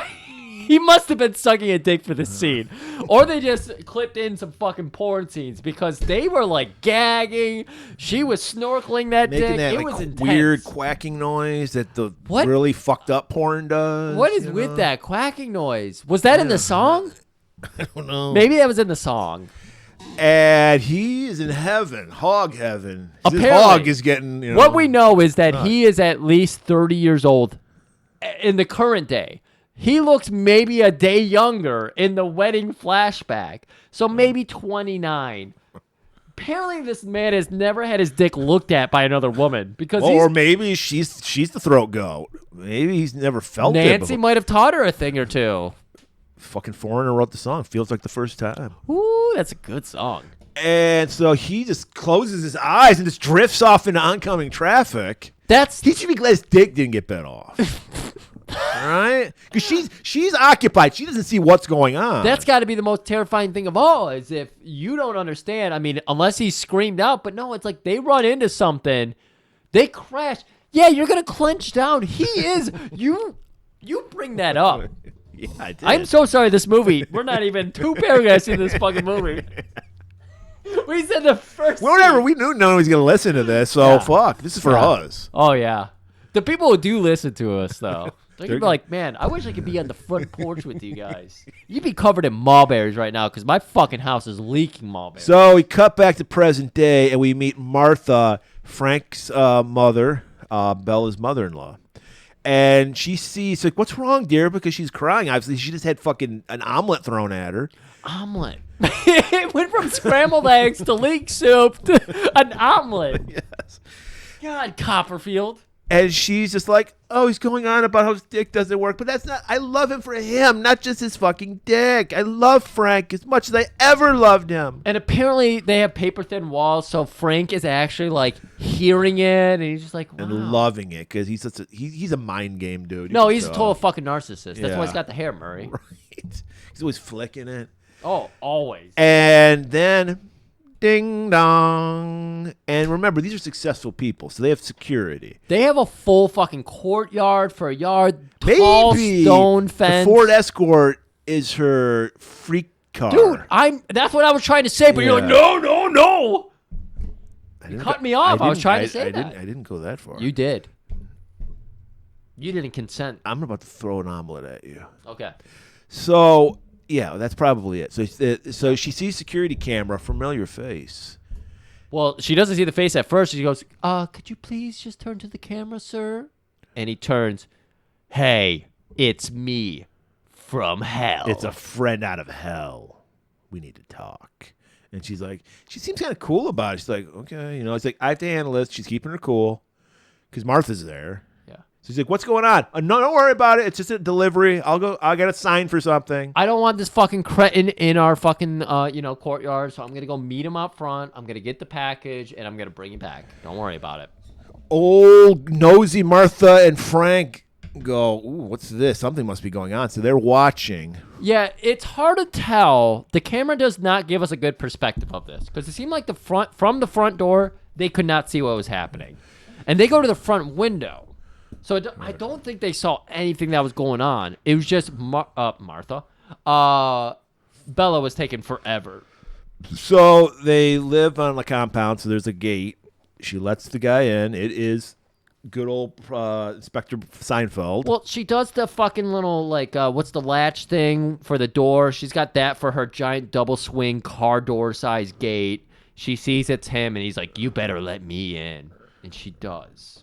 Yeah. And he just immediately starts pawing at her and shit. And he's just like, she's like, what do you want? How much money do you want? We'll talk about money later. I need some of that pussy. Yeah, because he was like, you weren't even lying. You are from wealth. You're not some fucking whore. You're a fucking rich bitch. And he just immediately presses her against the wall, starts pawing at her. She's like, not here. I have a place for that. It's called a fuck shed. Let's go. Man, I've seen a few fuck sheds in my days, and this is classic fuck shed. Chairs turned over. A chainsaw just happens to be. It's a tool shed / junk shed. Everything about this, a Garfield clock where the tail swings back and forth and makes a loud clicking noise. Everything about it just screams, fuck somebody in here. And he just immediately goes to town groping her, and then he goes for the jeans. He's such a clod, such a cretin. He's like, he can't figure out how to undo a woman's pants. Yeah, well, I can imagine him trying to get a bra open, for fuck's sake. He's like, fucking jeans. He's fucking jeans. What the fuck are you wearing jeans? You need to wear a skirt for easy access. Well, he turned into Jerry side. What's the deal with blue jeans? These are black jeans. And she's just like, I'll take care of it. She undoes her jeans, pulls him down. That woman at her best acting in that scene alone. The patience of like, oh, you're about to sexually assault me again? Hold on a fucking minute. Let me undo the jeans. Let me take them. You're right. He didn't even know how to take the bra off. He pulls them under her tits. So the cups are just, the wire is double going in her tits now. Pulls down the pants, and we get, this is 89 people, so we get a nice big old bush going on. And there's a lot of pussy eating, by the way, in this movie. And he just gets down on his knees and just, I mean, dude, you think there's like an X-rated cut of this? Because I'm not kidding. He buries his face in this woman's vagina. Yeah, I mean, we see it. It's not just the thing where you see the back of the head. He's fucking motorboating her pussy lips. I mean, it's fucking crazy. This is intense. Like, I don't know if these people have both worked in some kind of X-rated shit, because this is really fucking in there. And I'm comfortable saying the idea of like doing this today. Like, I can't imagine there's two people just trying to get it in acting who are like, yeah, I'll fucking just snuff on her puss for a while. What the fuck? They're going for it. They're doing method, dude. They're going straight method. Last night I found you in hell. Today we're going to heaven together. Again, heaven and hell, sex, and not even... whatever, but still they're betwixting the whole sex thing. Yeah, so Frank's like, what's she up to? So he wheels himself out. And he's like, is she in the fuck shed? And then they left the door open, so he's like, remember, he hasn't gone into the fuck shed since he's been crippled. Right. So he's like, why would she be in the fuck shed if I'm not in the fuck He shed? peeks in, he sees that guy fucking chowing down on the hair pie, and he's like, ooh. And then she sees him, and they lock eyes for a second. That's right. The Garfield clock falls down on her, and then she's just like, oh, man. And this is where we learn Frank's a little bit of a cuck. Like, he gets off on watching his lady get fucked. Yeah, the audience is immediately going, oh, he's cucking. Because at first we're like, what a bitch. He's cheating on her husband. He's giving her this palatial mansion. But no, he wants this shit. Yeah. So he's just watching, and she's watching him. This is, again, why in that first scene where she's almost clearly being sexually assaulted that we were like, is this something she wants? Because she is really into this, fantasy. Right. So that's the only reason why we throw shade on there. So he's still going to town on her, fucking carpet munching, and she notices a little mallet. More allusions to Donkey Kong, Griff. I didn't know how much she sees. Wait, we're going back to Donkey Kong? Yeah. We had the going up the steps. Oh, you're right. Oh, and there is a lot of wine barrels being thrown in this movie. So. Well, it's Italy. Of course there's wine barrels. Yeah. She slowly picks up the mount, boink, gives a little top of that, and it fucking kills the guy. His head splits open like he's got a thing alien living inside of him. What the fuck? This is the most limp-wristed fucking attack I've ever seen. Next day, Frank and Deborah are lying in bed together. Yeah. And it looks like they just finished fucking. But It his dick doesn't work. It looked like, well, I think his dick does work. No, he just said, he's like, I'm a cripple. My dick doesn't work. Okay. So he just likes fingering her. Well, he loves going down on her because he goes down on her a couple times in this movie. Everybody loves. She's got like. She's. It's the Garden of Eden. I mean, I couldn't see it because it was a bush, but not that there's anything wrong with it. I prefer a well-grown bush is a good thing, people. So they're just like. Griff's cat is having a sneezing fit, right? That pussy's fucking making some noises for damn sure. Yeah. What is happening?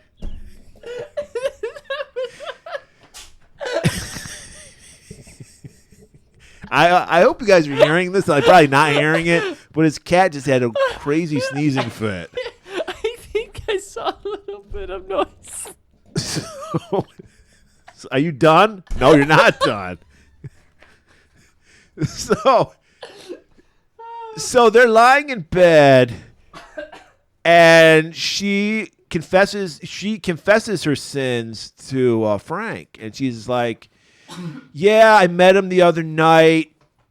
I was at the Infernal Region. He raped me. I don't know if I enjoyed that or not. That's up to you to decide."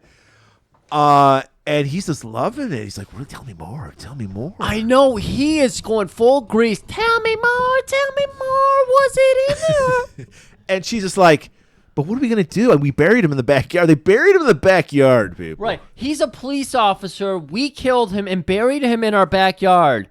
He's a cop. They'll come for him. Oh, he was a blackmailer, too. So no one will care. They're not going to look for him. So apparently in Italy. And he was right. Because nobody does look for this guy. Italy in the late 80s, blue lives didn't matter. Because this cop did not matter at all. All right, what's Backside been up to? Well, he's at his offices. He's got all the pictures developed. He's looking them over. He's like, oh, keep that one. That one's a little blurry, And then he calls up somebody. Yeah. Because there also is a newspaper that has a story. Did you notice none of the newspapers had photographs? They had just like drawings of photographs. Yes. And he like recognized. And he's looking at the fucking him the cop raping Bell. And he's like, whoa, these are the same guy. Yeah. Huh. They put up that one photo later on in the movie where it was the guy who got his dick cut off, and spoiler alert. That was graphic for a black and white photo. So he calls up somebody, and he's like, yeah, I got those pictures for you. Are you gonna go pick them up? And then he hangs up because he hears something outside his office. Yeah, that's the first thing you do. You're like, hold on. You don't even say hold on. You just hang up on the person abruptly. I got to go investigate this noise. This is classic Giallo shit. Goes to the top of here's the classic Giallo shit. Goes to the top of the stairs. We see as a close-up of a black leather-gloved hand holding a pair of scissors. I'm like, thank God someone cut that fucking skullet off. It's this curly hair match. Yeah, I agree. Nope. Stabs him right in the belly without warning. That's right. All right. Here's another great scene. We're going dancing. Disco dancing, Murray. Italian dancing. Real, classic trashy Italian discotheque. Oh, yeah. And they're playing awful music. And, we were just mentioning how I wanted more from Michael Backside. I think his character needed more development. Agreed. We meet another character I really wish had played a bigger part, Bartender. Bartender was... This scene is straight out of Nighthawks, by the way. Go listen to that episode. Rutger Hauer sitting there at the bar looking for a woman to steal, Got a scarf on. Got a scarf on. I loved this scene. She's hanging out by the bar. I don't remember what she was wearing. She had an orange wig on. She did not have the hoe outfit on. She did not have the whole hoe outfit on. No. She wasn't going whole fit. But yeah, she had a new look on. I think she just had a dress on. Bartender's like, we want another bullet, my lady? Because, Bullet. Classiest drink of all time. We do see Huck Finney on the other side of the bar that's Preaching. drowning his sorrows. Preaching. If you've ever watched Get Heaven and you notice, like, how does Huck Finn get these women in his pool swimming around with topless and their little thong bikinis on? Well, he's going to the discotheques in Italy. Well, they're actually they're dancing to the latest hit, Shimmy Slide. John DeHart's down there. Hold on fire, you take me by the hand and do the shimmy slide. I like that they had the slide and I know for a fact, and we'll see by this next character we learn, this is the bar that John DeHart owns. I forget. I think his girlfriend's mom owned it. Yeah. But this is that bar. In the movie, his girlfriend's mom owned it. We're seeing it at different angles, so we don't see all the video games, including Donkey Kong. But we see she's Arabella now. She's not Deborah. She's Arabella. Yeah. She's very classy. She pulls out the cigarette with a cigarette holder. This is classy as fuck. Like, if I ever saw a woman pull out a cigarette and put it in a cigarette holder today, I would be swooned. I'd have to talk to her. Well, you're not the only one, because the bartender, he notices too. Pulls out his lighter, lights it up for her. That's right. And then, if we can get a gif of this, This introduction scene is so amazing, and this is why I know we're at whatever that bar was called from Get Heaven. Yeah. Because we do a nice pan from the fuck. We see these cowboy boots slowly go up. Buckskin fringe jacket, cowboy hat. The fringe fuck is here. That's why fucking Finney was so angry at him, because he pulled Arabella with that fringe fringe. Hello there, my lady. Would you care for a drink? And she goes cut straight to the chase. I'd rather you fuck me, cowboy. And then this Tom. I love this. This is why I love the fucking bartender. He's impressed. He's just like, she knows her mind, that girl. Gives a little nod. Mm-hmm. And then she just gets up and goes to the French fuck. And then the bartender's like, "You gonna shoot a buffalo?" I got me my rifle. That's all you need. All you need, Griff, is some fringe, dude. You don't even need to say any words. Guys, we just went into the second paragraph of our second page. That's how dense this movie is with scenes you need to see. Yeah. Well, we cut, and that's a beauty of it, because there's no dead air in this movie. No, it's just everything is vital. No, it's like 86 minutes of actual film time, and all 86 minutes you're like, holy shit! This is one of those movies that just stops. Griff even told me he was on the edge of his seat when he watched this the first time. Normally, because we're taking notes. It can be tiring doing it. It's not as fun as just watching a movie and enjoying it. Like, you're doing work. And so usually I have to do it in two parts. In this movie, I was up past midnight. And I never do this for the show. I never work past midnight on this show. He's like a gremlin in that way. Yeah. I was up past midnight working on this fucking episode because I was so enthralled. I was like, where is this going? I'll tell you where it's going. It's going to a sleazy motel. Probably got to pay $5 for the clean sheets. You want the sheets? I think this was the hotel from Bad Men. Mm-hmm. Yeah. I remember seeing the background, a biker dude bringing in a chick. I saw that. I saw the classy fucking establishment, like the attached restaurant they have. And also you could hear from the bar doors would swing open to it, and you hear do. Thank you. It would have been appropriate for fucking Fringe Fuck if he were still alive to be in there doing a Jerry Seinfeld comedy act. What's the deal? Well, Fringe Fuck is alive. You mean the cop? I meant the cop. I'm sorry. Detective Seinfeldo. Baggy leather fuck. Yeah, Seinfeldo. Yeah.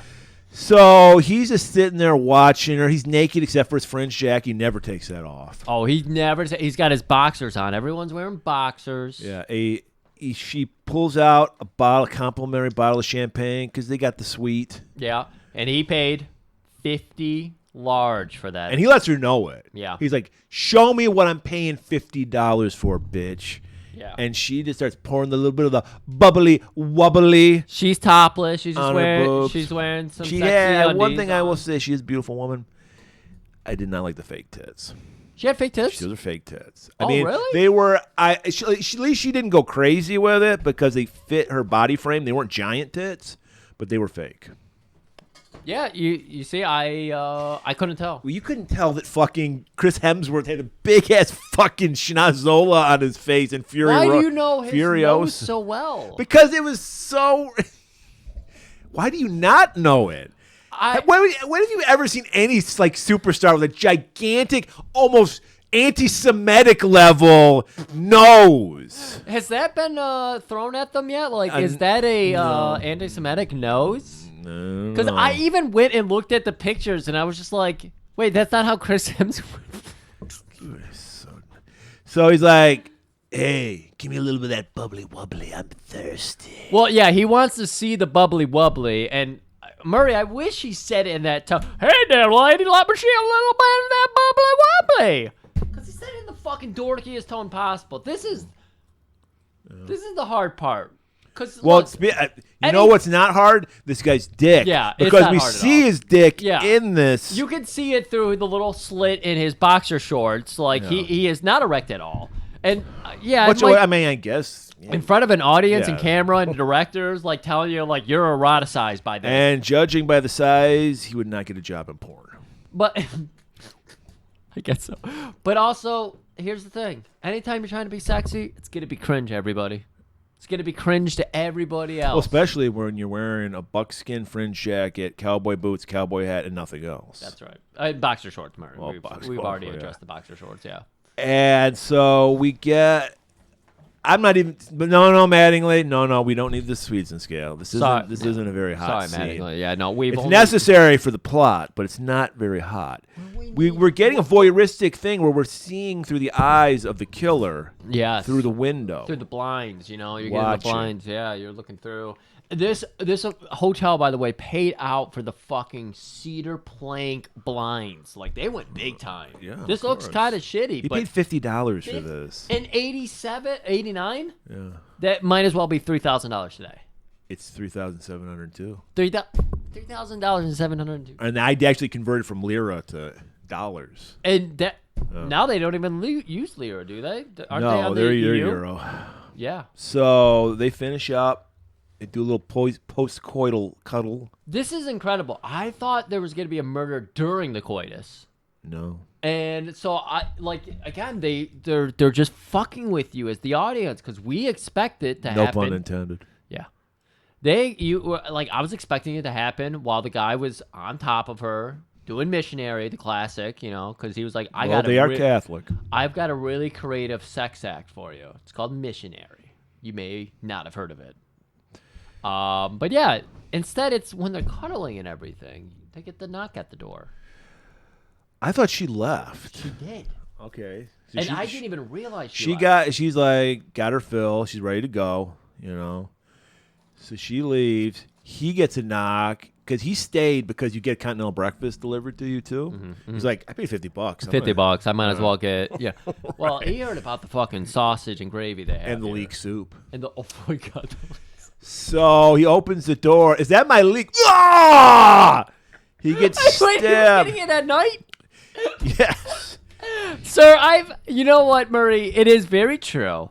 After a night of very sexual action, I always recharge with some leek because first of all, it's an aphrodisiac. Maybe people know. People say oysters. no. People say oysters. It's leek soup. And so after sex, you want leek soup? Well, yeah, as because an aphrodisiac? well, it's not only that; it's a replenisher. So much protein was shut out that I need some leeks. You get cardio, you get the full fucking core workout and all Right. that. You need the leek soup. It'll get all the fluids correctly in the Right. right place. Electrolytes, again. yeah. And that way, if you guys want to go again, boom, Flagstaff City. How many times I've told a woman, like, baby, I can go again. You got some leek soup? I got Campbell's. Fuck that shit. Pabst Blue leek soup. That's what you need. So he gets stabbed in the gut. All right. By scissors, by the way. That's the killer's mode of killing. Always with scissors. Cut to, we're at fucking Backside's place. We see his pants were ripped. What happened? Was he raped after he was stabbed? Because his pants are missing. I think, but that's the killer's thing. We see yeah. that the killer always reveals the genitals. No, always chops them off.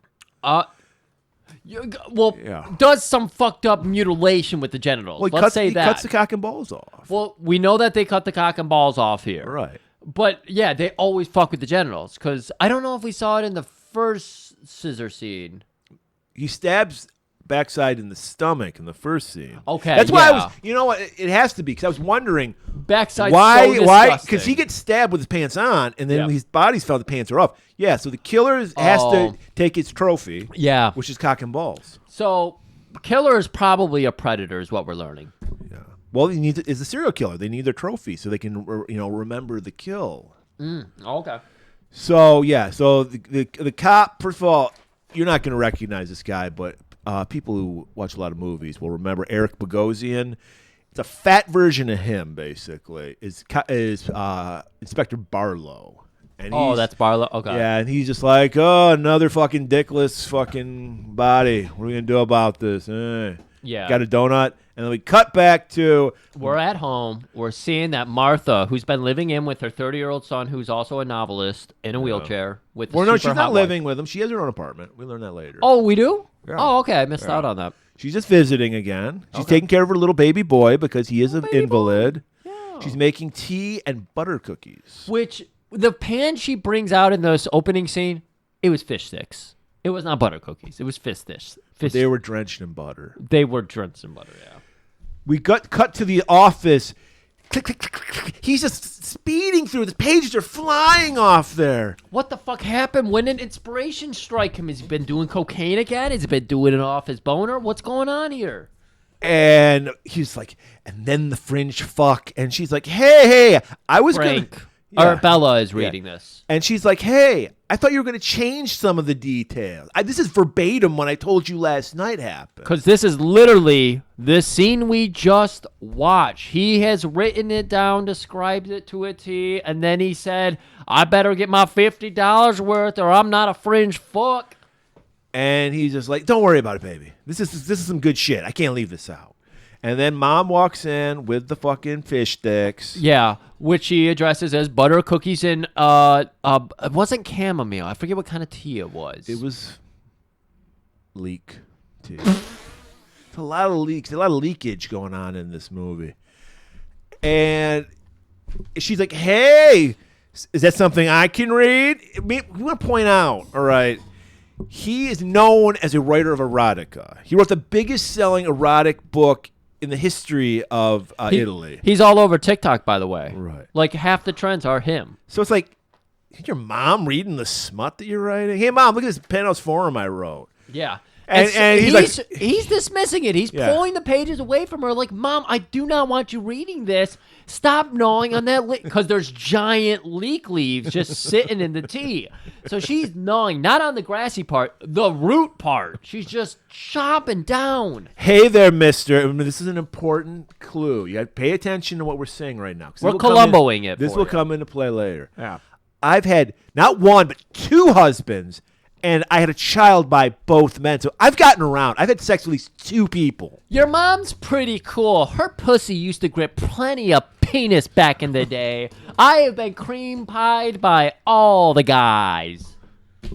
And just as we're starting to vomit, we cut back to another crime scene. Barlow has arrived at the fringe fuck scene. That's right. And as he's... God damn it, Murray. another. God damn This it. is just...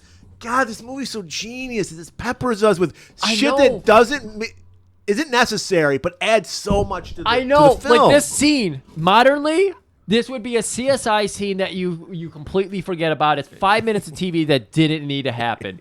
But instead, this director / writer / anybody else who had involvement, Auteur is what it is. Auteur was like, yeah, no, we can make. You know what? We can make this scene interesting. This should.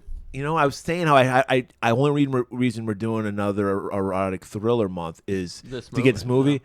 This is a misunderstood genius movie. This really is. This could have been a misunderstood. I'm gonna look genius. into this guy's like other movies. Yeah. There might be some gold waiting there. Yeah, because we're walking in, And he's a detective, so he's got some clout here among the police force. And he gets handed over the greatest of Bates burgers. Not just an onion slider, but an onion slider coated. Absolutely. He asked for it. He's like, did he get the extra ketchup I asked for? Oh, And- yeah, they did. Obviously, they've been through this before. So It's like Mr. Burns and the sideburns. yes, obviously, audience, your mind goes to, okay, they put extra ketchup. Yeah, it's like dripping out the sides. Yeah, in between the buns. He gets the wax paper, which is the only way you get a slider, is in a paper bag or in a wax paper sleeve. He gets it. It is drenched in like they put the burger in and just fucking unloaded a whole They just bottle. dipped it in a tub of ketchup. It's disgusting for a person like me who cannot stand ketchup.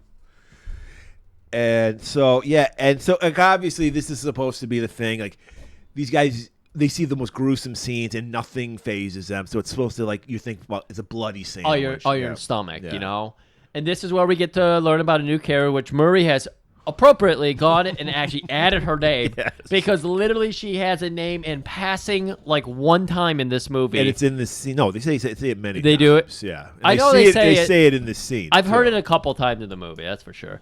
But everybody, even her girlfriend at one point, calls her Inspector. Inspector Gina Fowler.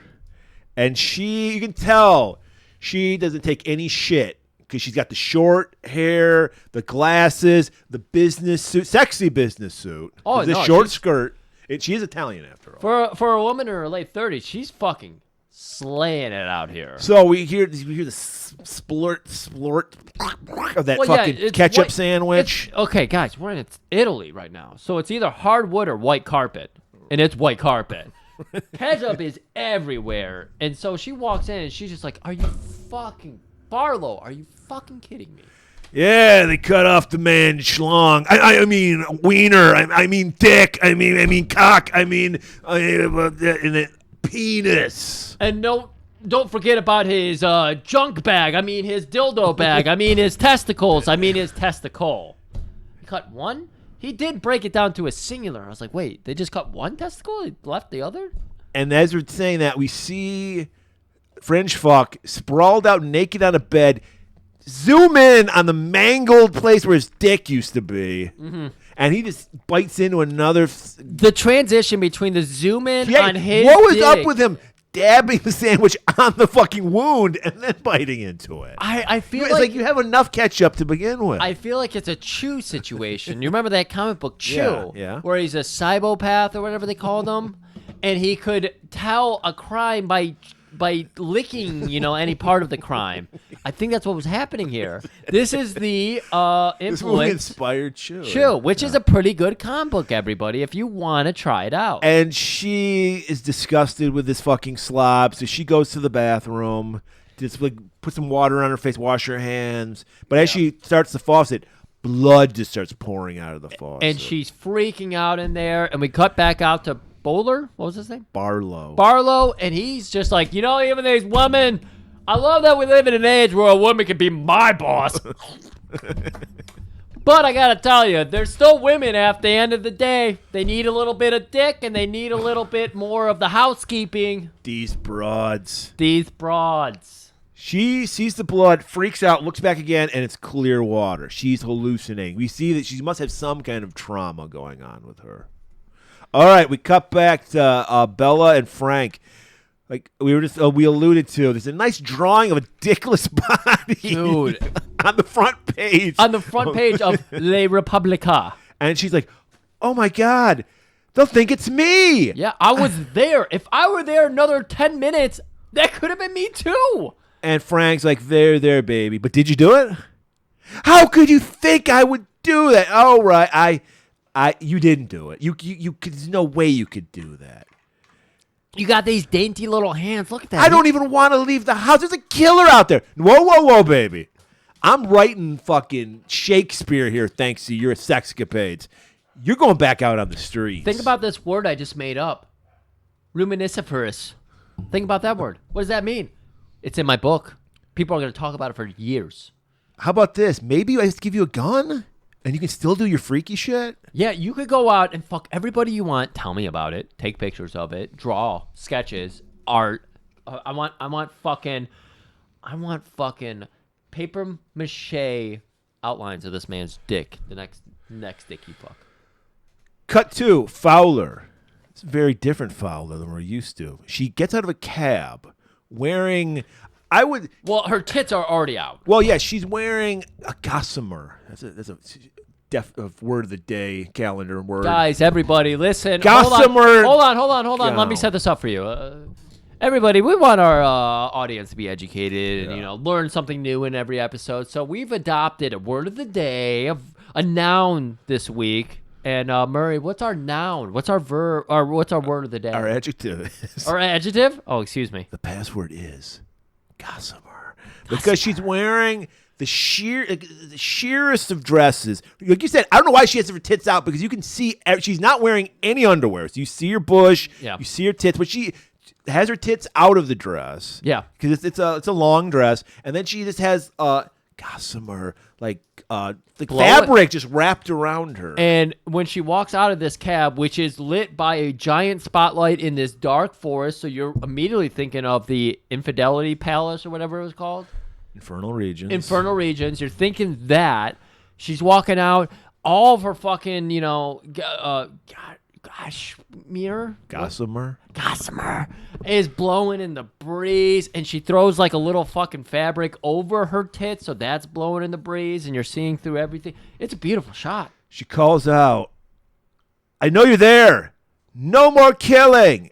And then, she's stabbed in the back and collapses. So now she's like paralyzed. And then we get the close up. Well, you see the scene, because the killer has scissors, so he cuts the gossamer gown open and then starts rubbing her nipples first and it's got blood, smearing blood around the nipples. That's right. Go slowly down to the crotch. Zoom in on that bush. Zoom in. And then, just stabs her in the cooch. Exactly. Genital mutilation. That's what this killer is all about. Boom! Wake up, everybody. Yeah, thankfully, it was just a dream, just a nightmare. And Inspector wakes up with her girlfriend. Agnes Borden. Very close to another actor's name. And she's like, "Are you having that dream again?" "Yeah, it's horrible. Can I get you some leek tea?" And he's like, "Yeah, that would help." So she rushes off, and she's like, "I think it's time I told you this secret of mine." Is it gonna take all night? Because I got the fucking 5 a.m. shift, Inspector. That's girlfriend. And we just cut away. So we know there's some kind of trauma in this woman's past, and we know she works for the inspector herself because she keeps calling her inspector. We go back to Bella. The book is almost finished. Black Angel, it's called. And she's like, "Wait a minute. This is word for word everything I told you. I thought you were good. And you made me the killer. I'm not the killer." And she's like so upset. And he's like, "Bella," I love this great line. Deborah. He like yanks her down over his lap like he's about to spank her on the tush. "Deborah, this is word for word. We're not making. This isn't a joke. Yeah, you're so dumb, but you're so beautiful. Of course you didn't do it. I love you." And then she yanks him out of the chair. Rightfully is still upset at him because he just hit her husband, said, "You're so fucking dumb, but you're goddamn fucking sexy as shit." So as she's getting off his lap, because he had her bent over like he was going to start, spanking her for being, bad behavior or something. And so as she's getting up, she's got a hold of his fucking, ring finger and yanks him out of his chair. So he's on the ground. "Oh, my love." And then he stops and says, "I think I feel a twitch. I think it's coming back." And then they start canoodling on the It's the leek tea. It's working. It's finally working. Mother was right. And then I think he eats her pussy, right? 'Cause she gets her pussy eaten a million times in this movie. I remember this scene concluding just by zooming in on him just slowly. She's wearing, I forget what they call them, but it's basically a doily. It's a situation where it's like completely, holistic and see-through and all that bullshit. And he just pulls it up. Holistic. Yeah, I know. It's the wrong whole word. The wrong whole word. Well, there's a hole in there. Yeah, I know. But yeah, he pulls it up, and so we just zoom in on her, like in her underwear, like into her ass. Cut the Fowler. Yeah. She's arriving at her shift. Is this where the guy gets brought in? I thought this was when they like call out the fact that she sucks. She walks into her office, and a familiar face is sitting at her desk. This is even the lead up to this was fucking amazing because Fowler walks in and there's just like I at first didn't recognize it. I thought this was a different character. Yeah, because she's got the big '80s hair in this scene. She had it like flat when she was. She's constantly gelling her hair back to look like. I'm talking about the other chick. Oh, you're okay. So I didn't recognize her. We're mixing this completely up because when Fowler walks in, Inspector walks in, she's still got her slick back Agent Cooper hair on, and I love this scene again. They do such a good job in every fucking scene in this movie. There's the two dudes like talking to somebody who came in, and they just stop, and it's tense. And she's like, "Marty, John, hello," and we watch her as she walks back into her office, where we find Agnes, her gay lover, at her desk, and I didn't recognize her. I thought this was a different character. She looks like my third grade teacher, Miss Wysocki. Oh, okay. And we see there's a newspaper, and it reveals all this traumatic backstory of Fowler. Yeah. And we learn that her mother was a psychopath who chopped off her father's dick and balls. So you know what this means, audience? You remember that secret we were alluding to in bed after the bad nightmare? How much time is it? Did she immediately get the info and call? One day. This is the next morning. This is how fucking horny this bitch was. I love this movie for this fact alone. There's a lot of people out there who just feel like, their worth is based on their job title. And Social climbers. And Agnes was just like, I'm nothing if not for my job title. So she's like, I want to be. We're getting back to the WNBA. Can't you just work together? Why is the backstabbing going on here? Yeah. So yes, she's like Fowler's like, I can't believe you. Literally, after I got done telling you the story, you called the newspaper and told my horrific backstory. She's like, well, I got to admit, I got a pretty penny for it, but that wasn't the only reason. Right. I want on this case. Yeah, and it's fucked up to have you work in this case that's giving you PTSD. So I think you're too close. Yeah. She's trying to do this whole thing where it's like, no, I'm doing this for you. You're too close. It's going to affect you in a bad way, and we can't be in a relationship if you're affected poorly by this. I thought she was like... Murray, that's reading under the in between the lines. No, I thought she was done with her. She was like, I've been using you this whole time. I have no feelings for you at all. I'm not even gay. We get that understanding in like another two scenes here. Guy comes in, Fowler, captain wants to see you. I'm so hyped. I'm like, I can't. Who's this going to be the captain? Because this is like the second movie in a row we get captain teased and we never see the captain. That's right. Maybe that's what a sex thriller is. That's you right. never get to see police captains. Agnes is left behind when the phone starts ringing, so she's just like, "Fuck it, I'm gonna answer this shit." Yeah, Inspector here. Inspector Fowler. And we see a newspaper get laid down in a fake voice and all that shit. And then she's like, yeah, this is Inspector Fowler. I want to meet you. In a house. I have a rocking chair in the attic. No, I want to meet you in a park. I know, I was doing And then she goes, I was doing the King Diamond thing. 8:65:10. Which, of course, we mean outside Washington Monument at 10 o'clock in the morning. Everybody, we know this because we all watch. That's how I thought I talk to everything now. Yeah. I don't tell Griff I'm going to call you. I go 8:67. I know. 5. It's the greatest code in all time. Everybody, not only watch Assassination, listen to our episode about Assassination. So we see that Fowler was too close. The captain takes her off the case and gives it to Barlow. Barlow? It didn't even go to our fucking cheating bitch of a girlfriend. Right. And she's like, I can't believe you, good old ketchup fingers, is getting, you probably get ketchup stains on all the evidence. And he's like, I don't know what's going on with these things. You don't even understand suffering. You need to understand suffering to understand the suffering of the killer. Right, You need to 'cause- get in their mind. You need to mind hunt. He asked her, could you maybe like give me a little advice? Because I do want to make a couple extra bucks so I can afford 2 ketchup burgers when I get my burgers. He's just like counting the days down to his retirement. He doesn't give a fuck. He's got a sweet pension right now. This is the 80s when they still had sweet pensions. Cut back to the Frank and Bella house. He's got a gift for her. Well, he's got a gift for Bella, but as he's walking in, Mom is cooking up. Cutting some leeks. Cutting some leeks. And you guys, everybody knows leeks are the most dangerous of the grass family to cut up because it's like the most potent onion. The acidity gets so deep into your eye cavities that... And he's like, Mom, are you crying? Oh, it's just the leeks. Just the leeks, son. I'm making that tea that's making you potent again. It's going to be ready in 15 minutes. Make that an hour. Is that a gift I see?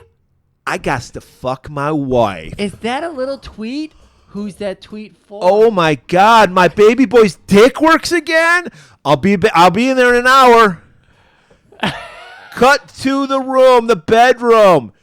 He's got some nice black panties for Deborah. And she's just got out of the shower, so she's just wearing a robe. Her hair's wet. And he's like, put them on. This is the first time everyone said, put clothes on. And she's like, and she does a nice little job of it, sexy, you know. She takes the robe off, so she's butt naked. She's still got little flip flops on. Yeah, fuzzy flip flops. Yeah, I mean they do like a nice little 8-minute scene out of this because Murray, this isn't a thriller. This is a sexual thriller. Yeah. So this is a sexual... Well, that's up to the audience to decide. We don't know. No. If our audience says this is not a sexual thriller, our audience is fucking stupid as shit. And they don't understand what sex is or a thriller is. Because this is a sexual thriller, you fucks.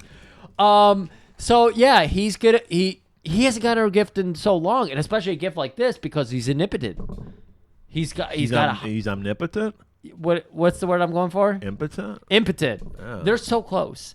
So this is him saying, not only does my dick work again, but let's make this dick work a little extra. Let's make it work a 60-hour week.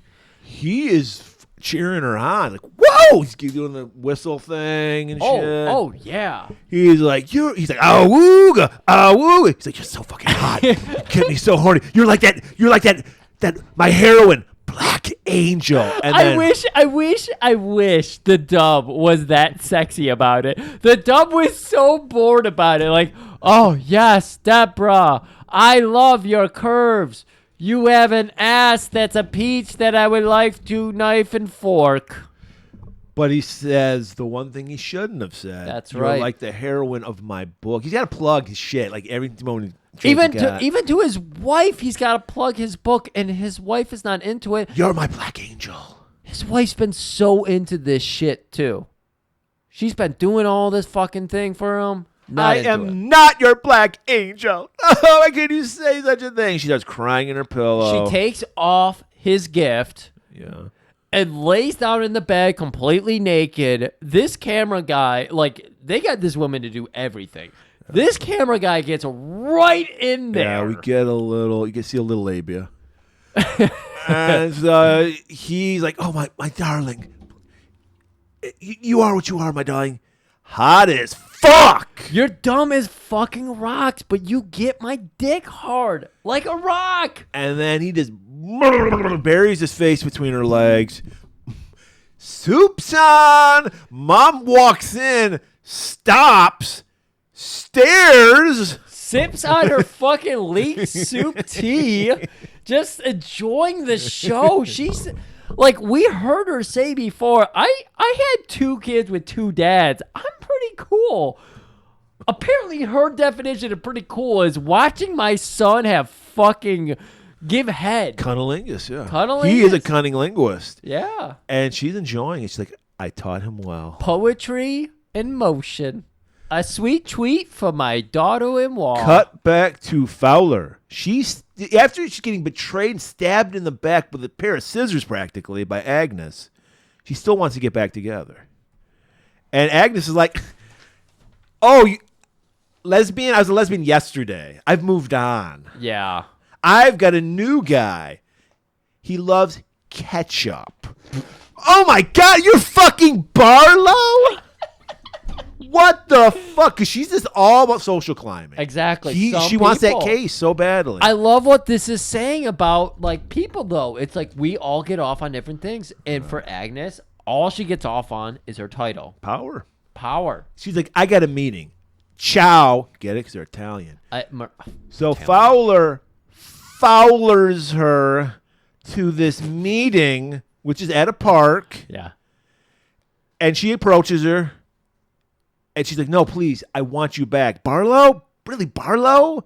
She doesn't really want her back. She's just so stunned that you would get dumped for Barlow. Well, come on. How could you not be? Come on. I mean, she's older than Agnes and everything. But she's like, I got it fucking going on. I fucking got down there. I'm a cunnilinguist.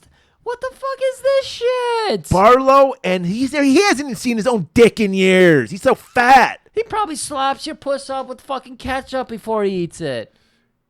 They get into a cat fight, Griff. They get into a hell of a cat fight. And remember, they are cops. So Agnes feels threatened, pulls a gun, and points it at Fowler. Yeah. And Agnes is like, "Oh, whoa, okay, all right. I see you're standing your ground. I'm gonna back off. I'm gonna leave." So I guess the killer forgot to say 1,000 hours or whatever, or maybe what probably is Agnes doesn't understand military time. That she showed up like 12 hours earlier. It's daytime. Yeah, and so we get a nice little shot of time going on. We see like 12 cigarette butts on the ground. It's nighttime now. That was our transition, just seeing cigarette butts in an ashtray and all that. We're at the nighttime. Agnes still waiting when she hears a ghostly So she looks around. Unlike every woman today, be like, ghosts! I'm running. She goes, oh, fuck yeah, ghosts. I'm going to go check that shit out. You know, she's... Oh, you know what? She's got an iron stomach. Walks Ketchup up on a tree. Boom! Stabbed right in the throat by the pair of scissors. Not even... No. Stab is not the right word. Scissored? The scissors were open. It sliced through her neck, like actually clamped down on her. I watched that scene 5 times because I was like, wait, did they stab her? Yeah. She walks up to an opening in a tree and just gets her throat scissored. Falls down. The killer strips her, like rips open her clothes, starts rubbing her nipples with the fucking scissors, spreading the blood, slowly down to the bush. Chunk! Right up there. All right, we're going back over to Frank, and he's watching Bella. She's getting ready in that opening scene outfit we saw with the gold rings, the carnival jacket, the sheer top with no bra on or anything. The whole outfit, yeah. He cannot wait. The makeup and everything. He's like, another chapter. I can't wait. He must be really... I mean, this is a fucking great look for her. She walks out, gets in the Ford Fiesta, takes off. And then he wheels himself to the window and then stands the fuck up. What? Murray He is not crippled. He's been lying to her this whole time. And then we cut to this shot of a TV where a newsman is reading out about the recent murders, the scissor murderers still out there. The recent murder of Agnes Borden, who was dating who? Fowler, who has a history of scissor murder in her past. So obviously it's Fowler. She's wanted. Right. The killer is putting the killer bag together. Yeah. And we're seeing that in the foreground of this shot with the TV in the background. And yes, if you're thinking it, this is Anthony Bourdain's mother. You can explain that? No, I'm not. I hate it. I hate that joke. I don't know why I said it. Yeah, I do too. Because you said Bourdain, and I just that was stuck in my head. I said Borden. I didn't say Bourdain. Well, some people say... we'll pretend this didn't happen. Okay. So Frank gets in the car and starts following Bella to her next... because apparently if he's thinking she's going to go to the next infernal region. You notice what car he drove, though, right? I did not. Mercedes-Benz. Beautiful. So Convertible. yeah, and we're right. Yeah, She's got a whole vehicle. So it's weird. So hoopty for fuck rendezvous Murray, think about come on. because it's such a nondescript car, no one would remember it. There's that, but think about what happened to bring her husband to being a cripple Car crash. because she was blowing him. Roadhead. Yeah. So she associates cars with this is fodder. This might get blown up. And I need to suck my man's dick in a car. So of course she's gonna treat it like a toy. She just needs something that's she's not gonna die in. So that's all she bought. So now next shot we see Fowler and Barlow together. Barlow was he should be arresting her, but he doesn't know what to do. He's just like, I don't want to even do my job. And she agrees to basically solve this crime if he won't arrest her. Yeah, just leave me alone. I'll get this solved. My hands are no longer tied. I can do whatever I want. Right. So he drops her off at a building. It looked like a store. Yes, it was intense. But this is kind of what happens when you're in some of these weird old cities. Because they had giant double doors, and it didn't have a normal handle on it. It didn't seem like it would be locked at all. But we learned that Inspector is waiting for somebody to walk out, and then she just fucking runs. No, first Barlow goes, look, you got 24 hours to solve this case, and then I'm just going to arrest you. I don't care who goes to jail. I'll put out an APB on you, bitch. So now we learn it's an apartment building because she can't get buzzed in, so she's waiting for someone to come out. And someone comes out, and she rushes in. Oh, are you saying this is Mom's place? Yes, it is Mom's place. I thought this was fucking... Well, we just blew the whole... Thank you for blowing the whole fucking surprise.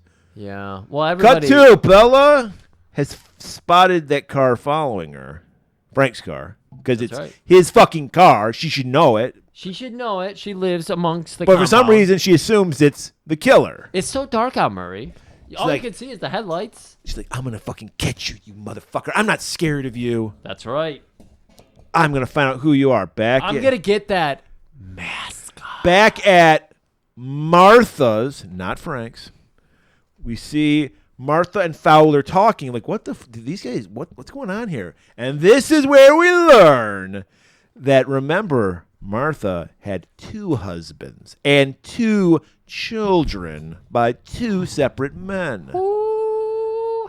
Fowler is her daughter. That's and right. And Martha chopped off her father's cock and balls with a pair of scissors. That's right. And apparently, what's her name? Inspector was put into some kind of hospital for this whole thing. I thought she was just putting it up in her adoption. I didn't know. Was it up for adoption? Yeah. They were separated. Yeah, from she's a young like, age. she was like, I wanted to keep you safe because I was absolutely crazy. I just chopped your dad's dick off. Yeah. And then I just started a new life and had your little brother. This was insane because I couldn't follow along with it because of how nonchalant this whole scene is. Just like, oh yeah, I had you fucking put in this place and I completely ghosted you for the rest of your life because... Well, I think it's for the best. She is a murderer. It's 100% for the best, but again, that's, So she's like, and I just found out my baby boy is into being cucked. He's a beta. I love my daughter-in-law. I want her to be a good Catholic woman. Only takes it in the back door.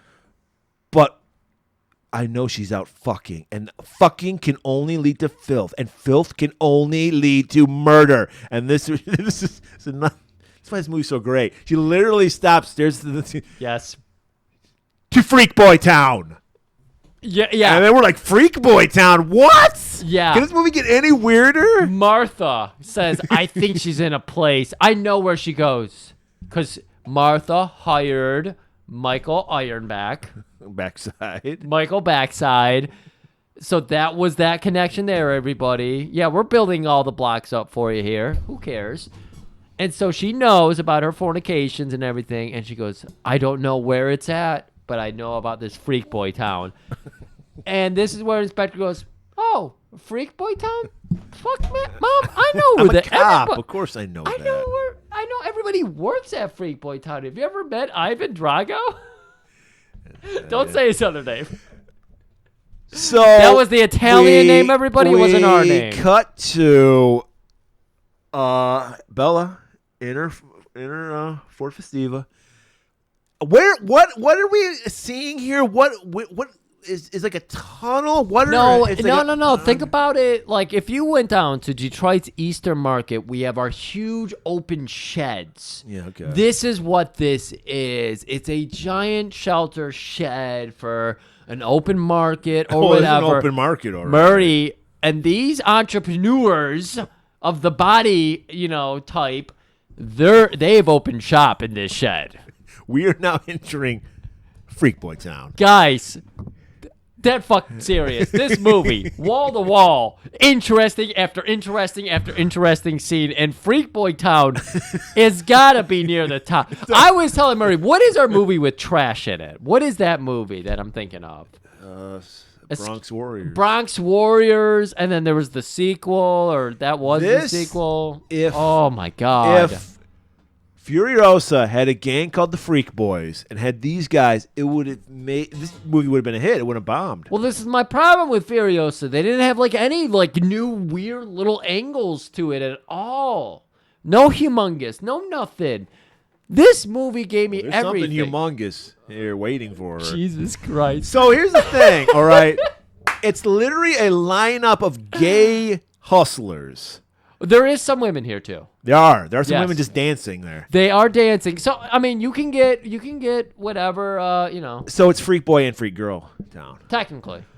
Okay, they're all and the fucking voiceover the dubbing doesn't even help it because they're flamingly gay. Not just like, oh, these are just male prostitutes. No, half of them are Hey there, honey. They're like calling out there. She's slowly driving the Festiva down. There's a guy with bicycle, like you said, bicycle shorts with the butt cut out. into a heart shape. So it's still at the bottoms of it just to make it into a heart around his ass cheeks. And the man definitely worked his glutes. Yeah.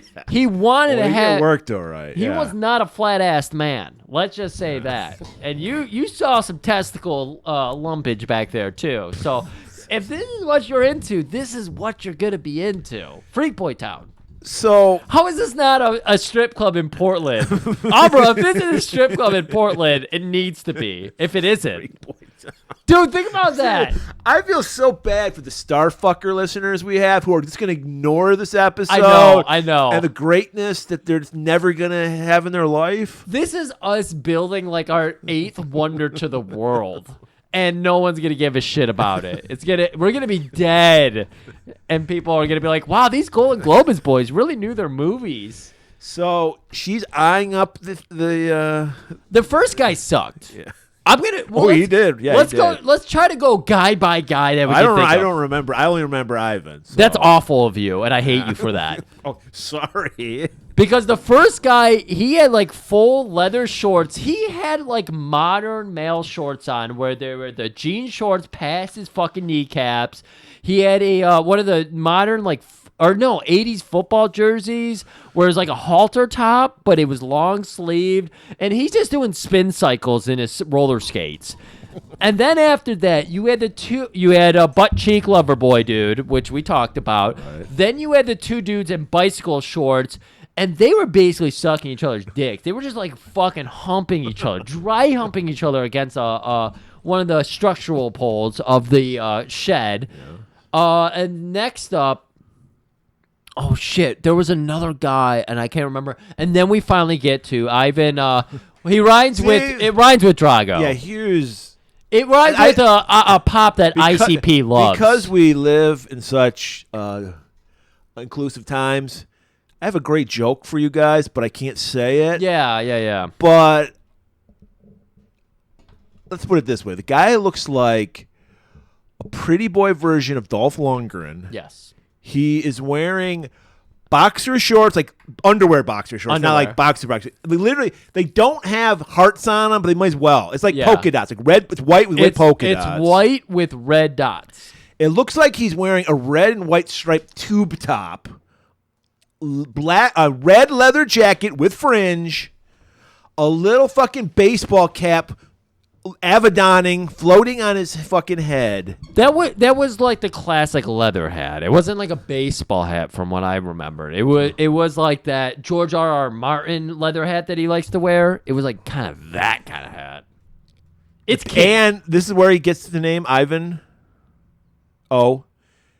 One boxing glove on a hand, and he's holding like a baton, like in his other hand. Yes, no, you're right. It was like a place baton, whatever they fall. I can't remember the name of that object. And the camera just focuses on this guy, and Bella goes, "That's the one." She's got a great beckon finger, like "Come forth, my boy," and you're like, "Wait a minute, these are all gay men. What are we talking about here?" But no, they're all just prostitutes. They don't give a shit. They're like, we're going to fuck anybody for money. Yeah. And, I mean, God damn it. So he gets up there, and the first thing he says, 40, glove doesn't come off, sister. The glove stays on. So. She's like, whatever, let's go in this forest here and fuck. All right. Fowler with Mother Martha. They're going to fuck Tomboy. But first they have to make a call to Barlow. That's right. So she stopped, and like Mom's like, "Can you get me a leek coffee?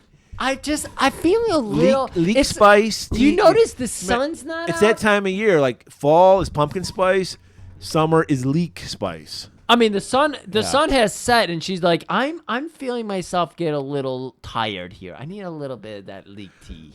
And then Fowler's walks in. I'm a cop. I can use your phone. So they just hand her the phone. Right. And she just starts making calls, going to the shitter, making calls. She's making so many. Back in the day, that cost money, Murray. She calls up somebody. We're assuming it's some like doctor of Martha, like a psychiatrist. It's like, yeah, she's awful. She's cutting dicks off again. That's right. We're going to have to do something about this. Mom, Martha, she's like, I know who she's talking to. It's my fucking psychiatrist. I'm going to get the fuck out of here. That's right. So she gets in the driver's seat. Yeah, takes off to Fuckboy Town. All right, so we're following along, and she's like, I got to get my boy. We're hearing her inner monologue, very Dune of her. I got to save my boy, my sweet baby boy. He's only 30 years old. His wife, Deborah, she's such a great woman. She just likes to have sex too much. I got to save them both. I'm about to enter hell. Hell is heaven. Hell is heaven. This is as she's rolling through Fuckboy Town and watching everything we just saw. Every character I just described, we're seeing it again, except now we have a woman who's wearing a bra under her tits, nothing covering her bush, just roller skating around. It's a fucking great. This is the greatest shed in the world. Okay. Eastern Market needs to adopt this shed. So we cut to, we're like right near the end of Ivan fucking Bella against a tree. Murray had very extensive notes about the scene, everybody. Murray? This ladies, if you're listening, this is how you do it. I've said this before, but it needs to be said again. If you're going to wear stockings and a garter belt, which is sexy as fuck, you should. And you're going to wear like bra and panties, you always put the stockings and garter belt on first, then your panties. That way, when it's time to fuck, you can take off the panties and the stockings stay on because that's sexier. This has been a learning moment. This has been sitting under the learning tree of Tim Murray. Tim Murray, okay. You're welcome. Would you like to describe the man's ass? Because you came in going nuts about this guy's ass. I was not nuts about his ass. You were I think I nutting saw all his over. nuts. You were nutting all over his ass. Because this guy, it's like, dude, you're getting paid $40. Make it about the lady. This guy's all about his ass. He didn't even give his shit about pleasing her at all. He was staring at his own ass as he's pumping into her. We got a shot of it, and he is staring back over his shoulder, trying to watch his ass. Because he's gay. He needs to keep his dick hard somehow. He's looking at a man's ass, his own. Yeah, and he's got all the hairs back there to remind him of the ass he wishes he was fucking, just dripping over right now. He's having the time of his fucking life watching it. Well, I guess he's faking it a little We bit notice Frank in the background watching. We notice Ivan is taking his glove off, even though he said the glove stays on. I And guess she paid him an extra 20. That is my only issue with this movie. She paid him an extra 20. I want to believe that because he said, I'm not taking the glove off.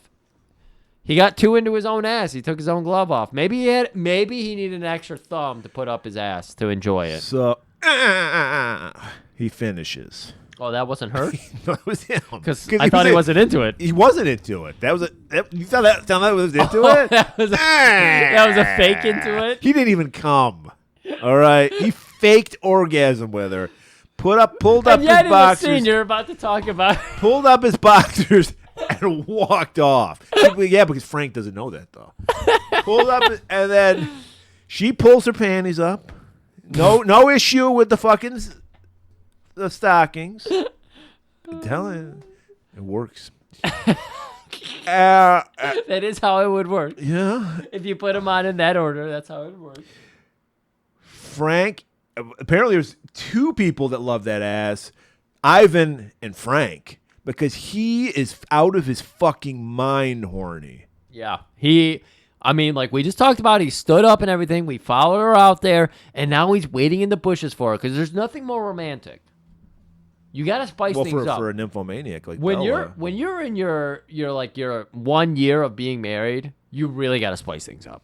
You got to stop following your wife around to when she's going to be fucked by other men. That's what you have to do. That's what being married is all about. He steps out into the light. Remember, he was supposed to be crippled. She registers it. Oh, wow, you're walking again. It takes a minute for her to realize who it is because of the dim light situation and everything. And when she finally realizes it, you would think the surprise would be like paralyzing to her. And she's like, oh, Frank, what's up? I blame that on the horrible actress that Yes. did the dubbing for her. 1,000%.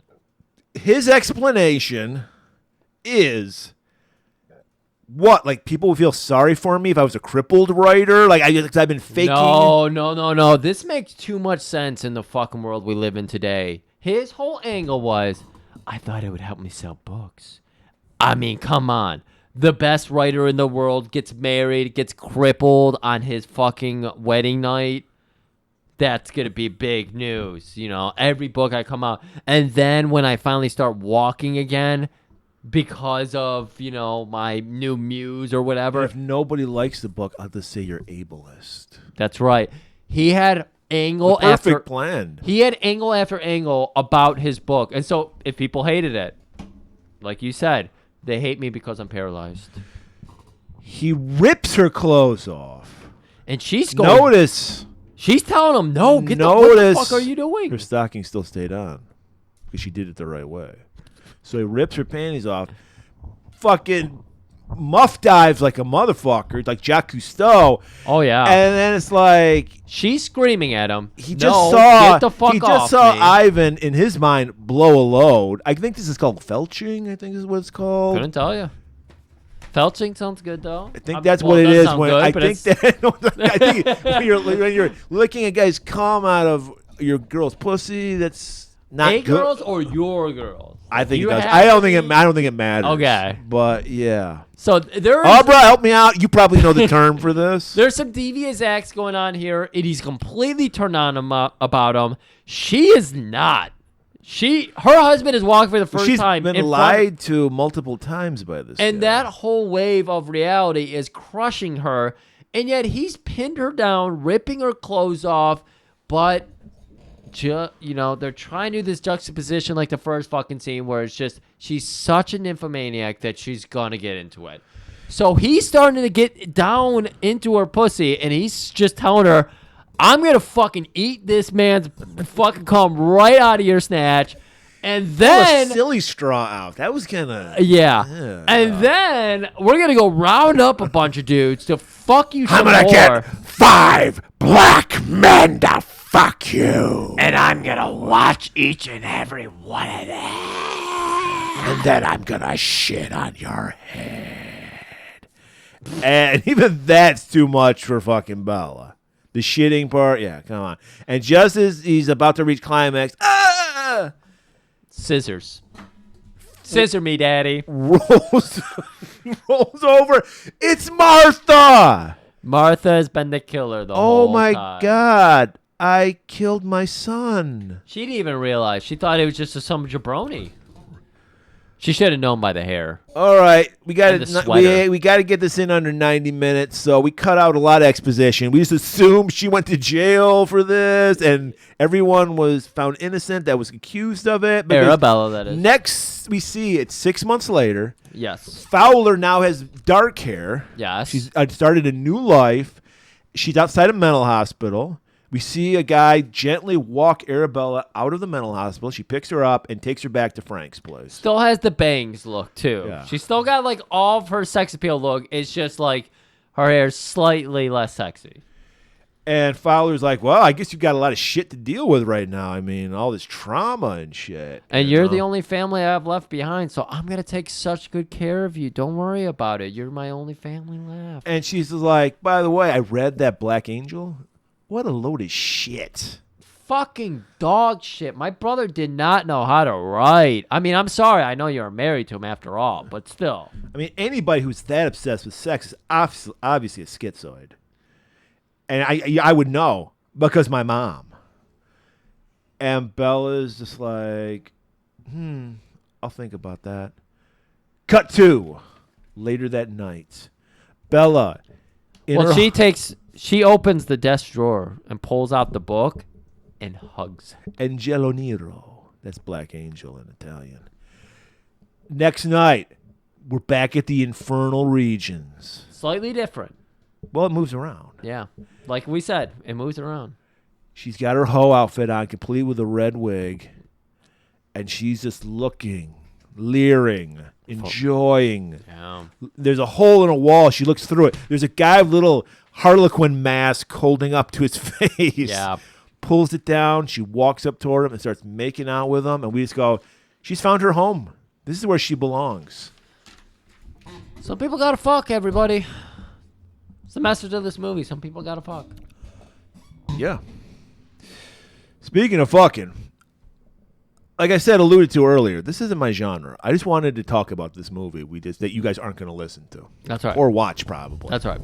One of the best movies we've ever covered. Yeah. No one's gonna watch it's up it. there. It's a Yeah. classic. Yeah. Mike will tell us how much he liked Yeah. it. Well, I think yeah. Mike will like it. The real fans, Abra, Phil, get to it 2 months from now, you motherfucker.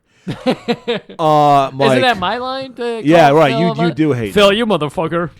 Well, but I think everybody should. They should give us our flowers for this episode.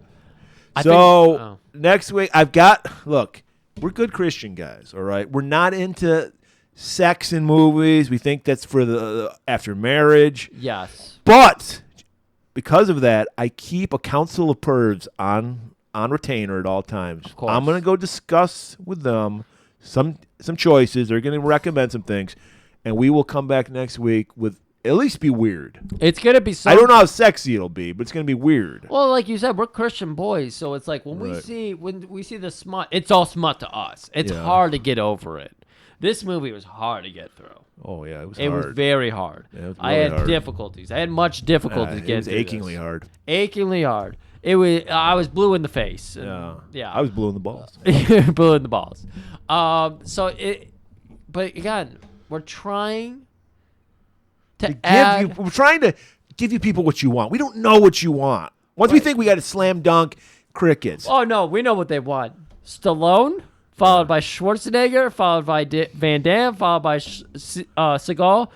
But we're not doing that. No. Well, we are, but we're not gonna pander to you. No, we're gonna broaden your horizons. Right. If you actually follow along with us, we broaden your horizons. We gave you new actors. We gave you Rutger Hauer month. Most people didn't even know about Rutger Hauer. Yeah, most people never heard of that guy. And then we started fucking. We telling discovered them. him in a way. Yeah, we discovered him. They were just like, "Oh, that weirdo from fucking Blade Runner," or like, "No, that weirdo from 9 different movies." We did like 14 movies that month, Right. and we still have a whole nother Rutger month we could do. We might do. So, whatever it would be, it'll be filthy, and we'll see you next week. So keep it warm.